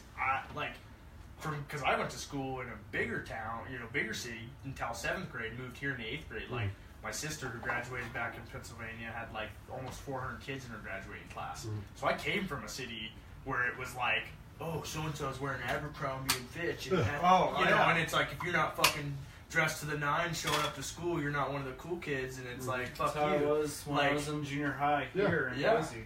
Oh yeah, and it's just like you don't get that near as much in Enterprise No. Joseph, and the connection in those small towns that the kids have is better, and then it's like the materialism you don't see quite near as bad. bad. There's still some, because, like, I always wanted the Nike. Like, yeah. I still, when I play sports, not, it was always sports sports, 'cause related. you look yeah, good, because you it was feel such a good, sports you're out driven there, town. like, But fuck yeah, it's not nearly as bad. I don't think, But you nobody, don't give a shit less about your jeans. Nobody- It's yeah, like, that's what's why- weird. nobody talked about their jeans. Nobody talked about their car. Like, if somebody had a Their badass shoes car, or that's their one thing. cars or, yeah. But if you drove I drove a '78 Chevy Capri. Nobody was Nobody like, gives "What a a shit." piece of shit!" Right, like, yeah. Everyone was just like, oh, you're driving. That's awesome. Yeah, Yeah, exactly. You have a car. you have a car, That's so fucking true. badass. Right. Like, Fuck. Yeah, and It's not that's great place. that's why if I could make a living in the county right now, I would be there. Yeah. I fucking Right. love that I place think a to lot go. of people are in that place. I where talked to like, Stacy I would when- love to be You know, there. and but I'm an I just electrician. can't. I very well could make a good living there someday, and that's my ultimate Especially goal. if But someone's retire local, Yeah. I was talking to Stacy when you did our engagement, like when we saw Yeah. her at Matt's. She's like, "So what do you think about going back to the county?" I was like, "If I could do what I do here, but there's Because while there's no concrete precast plant that I could run in Joseph, Well, or the number of jobs alone is like, so many to like so little. I mean, just like the amount of vehicles in your apartment complex. Yeah, we were talking about this right before. Literally The amount like, of money in like there's more people in this apartment complex that could like be available for work right now than like probably I don't want to say the whole town of Enterprise, but you know what I mean. Just like per population, it's like literally on within State a Street. I guarantee there are more of people in this businesses. entire there's block jobs open. than fucking Enterprise. Yeah. There's Then we'll allow so much county going now. on. There's There's just just no, Yeah, there's exactly. no, so they don't have the Jack in the Box and the McDonald's and the freaking We have whatever Subway, bullshit jobs which that every you small can. town has. Yeah. A lot of those small town kids have worked it, so it's like Right. Dude, I could not. I don't know if you guys are the same way. I could not eat Subway for the longest time. Because you After ate it eating every day. After Actually, I eating didn't it- eat Subway for a while. Yeah, after eating it every day, and not only did I eat it every day, I think the Enterprise Subway is the worst fucking Subway I've ever been to in my entire life. Plug Enterprise Subway. They're fucking terrible.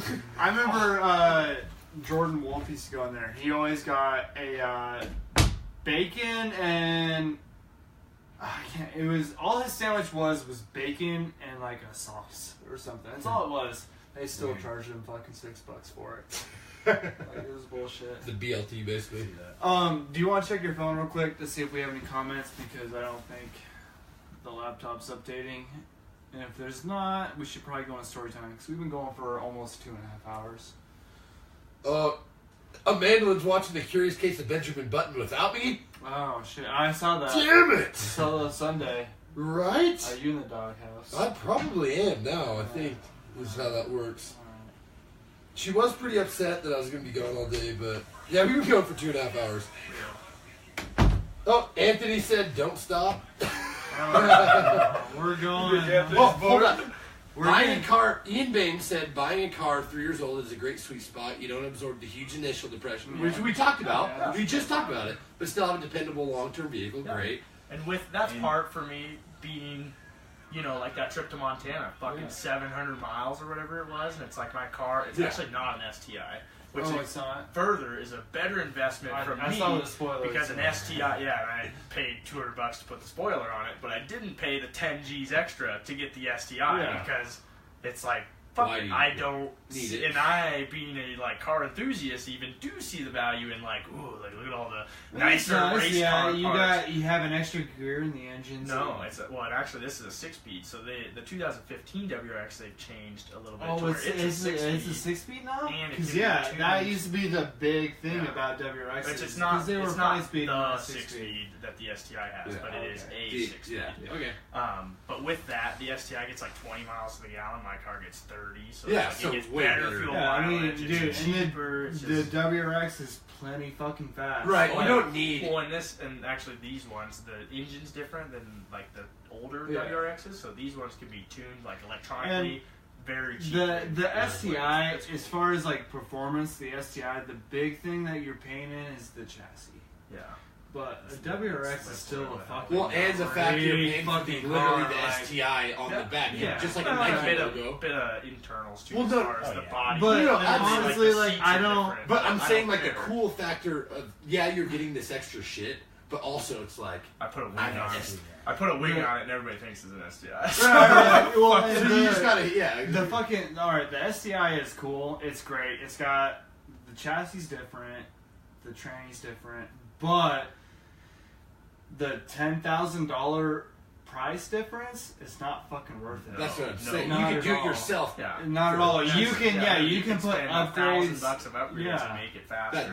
Exactly. That's what I was getting That's at. You're why- paying STI Yeah. because it's So with STI. that- That's why That Zach was a Stable's smarter car investment, at used to least. be the best because it was a hybrid. It was a 2005 STI engine with an 03 WRX tranny. Oh. That was the best fucking car on the planet. Yeah. That big engine with a fucking 5-speed, faster shifts. Yeah. This is the greatest fucking car ever. Yeah. Well, that's why you got a lot of speeding tickets. Yeah, exactly. That's why that kid can barely drive now. Okay, so when he blew the damn thing up, Yeah. he was Oh, doing my God. cookies in the Wallowa Lake parking lot. And Kyle came to pick us up because he was Uh-oh. what? oh Foco. Was that Maryland? I'm supposed to be somewhere at 5. I don't know. Are you in trouble? Probably. Okay. It's 4:30. Was that a mandolin? Yes. Sorry. Can we make it if we end the Sorry, podcast? Google girl. Friends are in town. Yeah, friends are in town. It's a big thing. I've got that we're going to a Brit Floyd concert tonight. It's like a Pink Floyd cover band. Huh. Yeah. So I was supposed to be somewhere at 5, and that's why she's like, "You're gonna like." Before I left, she's Where like, are you at? "Yeah." She's like, "Don't be late." And then she just messaged me, But Anthony said, "Don't end. the "Don't be podcast." late." So I'm trying not to be late. Try not to be late. Okay. Alright, well, we Okay. should go into story time then. Okay. Well, what story though? That's the issue because I don't think we've ever all 4 of us been hammered at one point in time. No, I didn't hang out with you guys in high school. It wasn't I until didn't after really high drink in high school. school.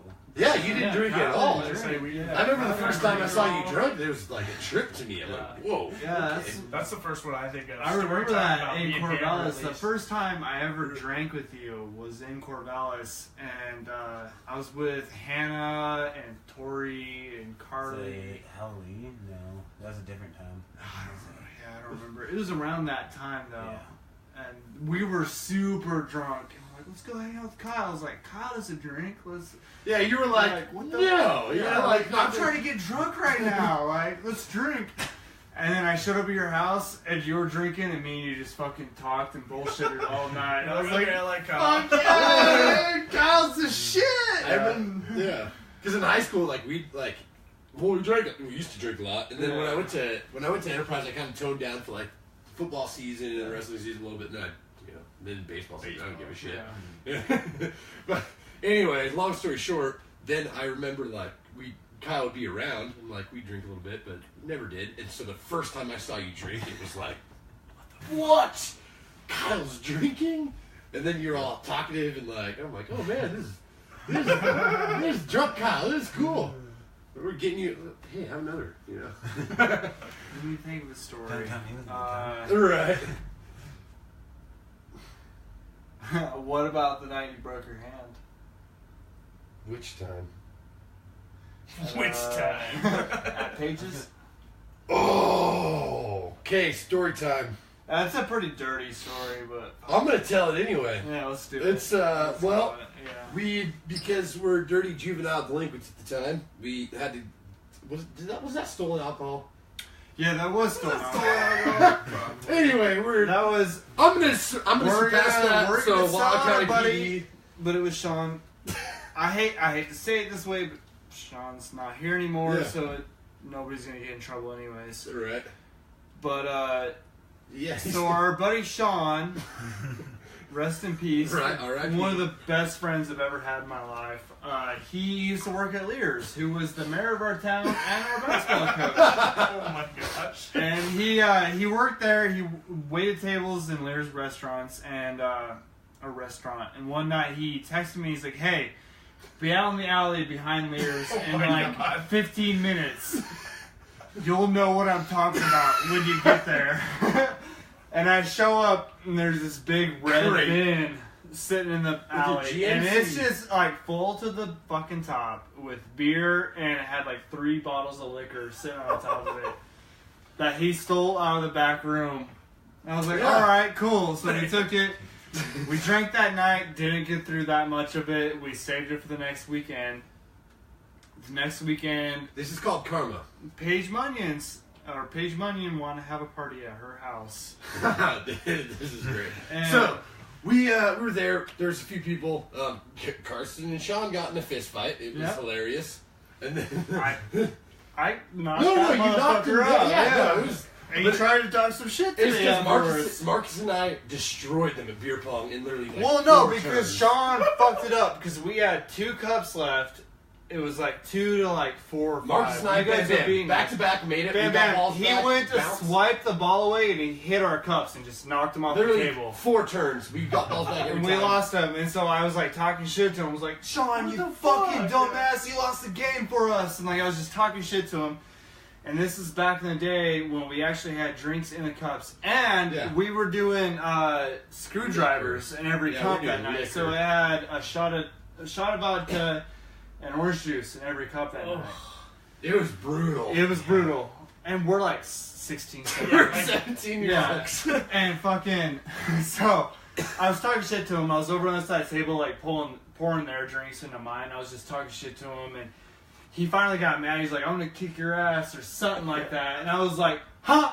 That's cute, Sean." That's really cute. And he's like, "Say that again." I was like, "That's cute, Sean." And he fucking just bum rushed me, hit me, knocked me out on the couch, knocked me over. My drink went flying. And I got mad, and I jumped up and just fucking hit him as hard as I could and knocked him on the couch and, like, jumped on him and fucking Trent and There was like 5 minutes of drama where Sean's like, "I'm leaving, I'm taking everything with kick me." your ass. Oh, yeah, and Sean, he got all mad, stormed out, left, drove home, and then drove he back. decided that he had to throw up, and his mom caught him, and he ended up getting grounded for, like, a month because he got caught throwing up after driving home drunk. Yeah. Anyway, R.I.P. He can't get jumped for that. So. Right. Hate to say that. But so anyway, not incriminating on that end, but karma on our end. I'm trying to. Well, no, I'm trying to like calm tensions. So Paige has this like pepper spray, and she's like, or she had it, and I was like, oh, I wonder. And This isn't bad. Yeah, I was like being funny. I was like, oh, is it like Axe? And it like barely burns, right? And then I was like, oh, this isn't bad. And I sprayed it on my chest, and she grabs it. She's like, oh, yeah? How about this? Look, Right pepper sprays across my the eyes. eyes. And I'm like, ah! So I'm fucking, oh, God. I'm blind, and I like, am all pissed, and I'm a drunk high school kid. And I go to punch a wall, stud. And I'm like, Breaks his oh. So I have a broken hand, I'm blind. Oh my God, pedophile. Oh my God. And I'm freaking out, dude. I'm losing my shit. And I finally, I go in, and I'm like trying to wash it out. we and then I go take them a up. piss.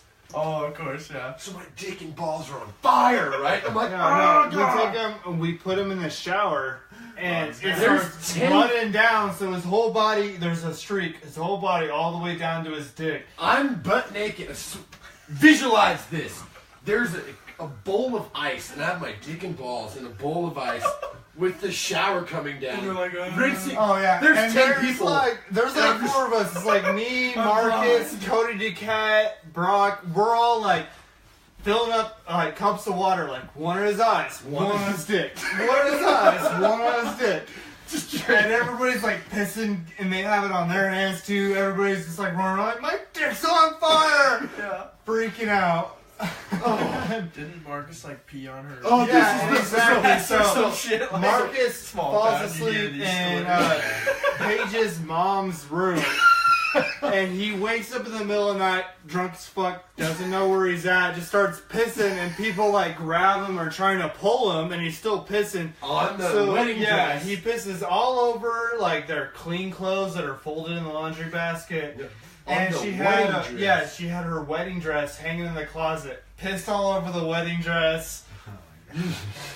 Finally put him to sleep. Paige is screaming, Trent, help! And I'm like, I am Fuck not you. helping you. You pepper sprayed me, yeah. I'm Trent, literally laying down trying not to die. And I'm like, Trent's trying to die. Everybody else is like, nah, you fuck Trent over. I'm not gonna help you. We leave Paige. We leave Paige just to fucking deal with Marcus. I'm asleep in Paige's little brother's bunk beds. I'm on the bottom bunk, just trying to go to sleep. You know, yeah, just being a good boy. She comes in. I can't. She starts. This is the part where I can't tell She you. starts making out with me. She's making out with me. She starts grabbing my dick. And I'm like, all right, fuck yeah, we're going. I start fingering her, and then I think, oh hey, I have a girlfriend. I probably should not be doing this. In my defense, I was dating Sierra at this time. She cheated on me how many fucking times in high school? So I was like, whatever. But anyways, I was like, oh, I have a girlfriend. I need to get up. And so I like, oh, I have to go to the bathroom. I run to the bathroom real quick. I come back. She's icing down her coochie. She's like, I think you had pepper spray on your fingers. I was like, oh shit. I'm sorry. Just go downstairs, fall asleep on the couch. Karma gets everybody. Yeah.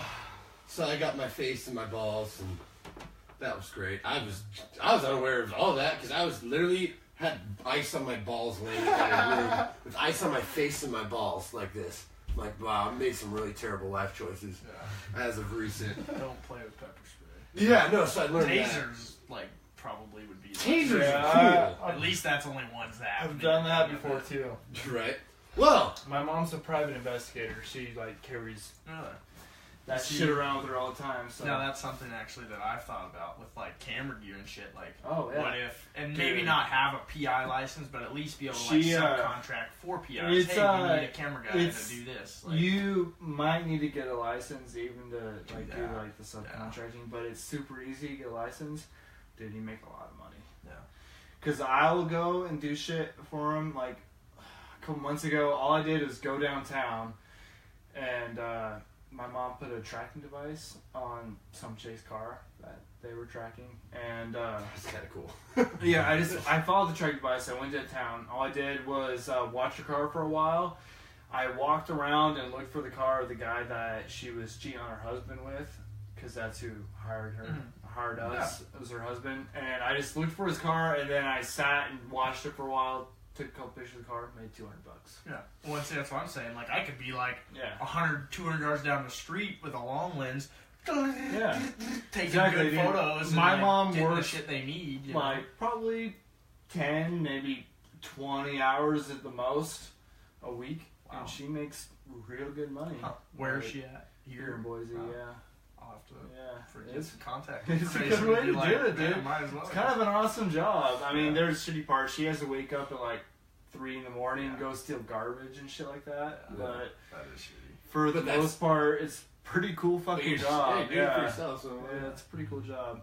If anything, it would be like, not that I feel like it would be fun to be sneaking around and like, if I feel like in the county especially, it's a hard, like, it'd be, That'd a be very way hard. It'd be job. really Like, hard in the nobody county, would yeah. trust Everybody you. knows You go to the everybody's bar and really they'd be like, cool, he's yeah. a fucking PI, you know what I mean? Like, It'd nobody be- would even yeah. talk to me probably It'd with be that. So super I'm like, I don't hard want to there. do it in the county. I don't, yeah. like, You but being everyone. as far as that supplemental income, that side hustle, what can Yeah. you get your hand into that Yeah. can potentially churn out something? And I thought PI, man, that could be drone work. Like, you No, know, you realistically, can- hey, you- take your drone up, and I want it 398 feet in the air so that it's hard to see, and I want you to fly it over this person's property, and that's a little probably. Exactly, but still, Well, like, there's- if you there's were some- just if you because were of in a that. different market, you could probably make some really good money doing that, dude. And that's the thing. We don't have to be in a different market. We just advertise to all markets. Yeah, 'cause, that's Yeah. true. If you like, travel to literally do can it, it's whatever true. you want. Music videos. So there might, but- I mean, honestly, I don't really know much about how it's going, but I doubt there's very many people doing like drone work and shit.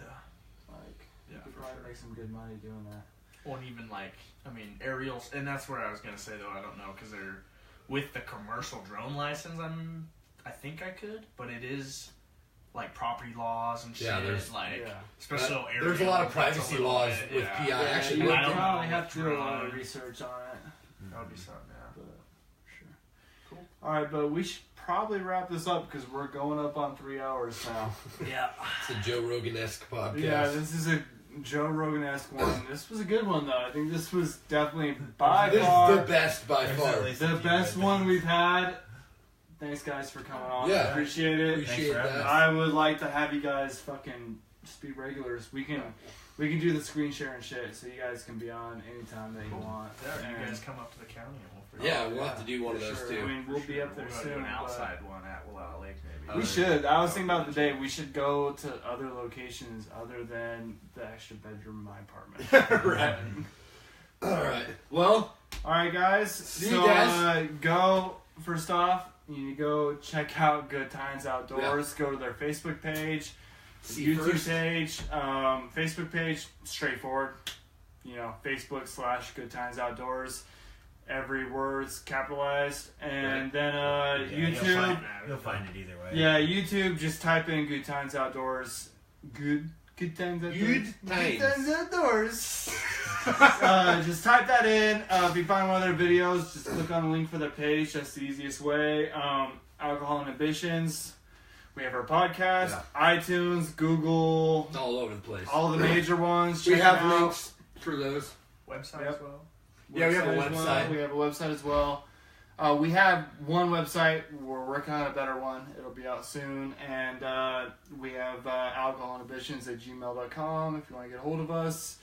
Let us know All what you that think. stuff. Let us know if there's anything you want us to talk about, any questions, anything like that. Other than that, hope you guys learned something. Yeah. Hopefully it was a good one, and I'll see you later. Have a good one, guys. See you guys. Yeah, and that shit real quick. Alright. Well, if I can figure it out, finish.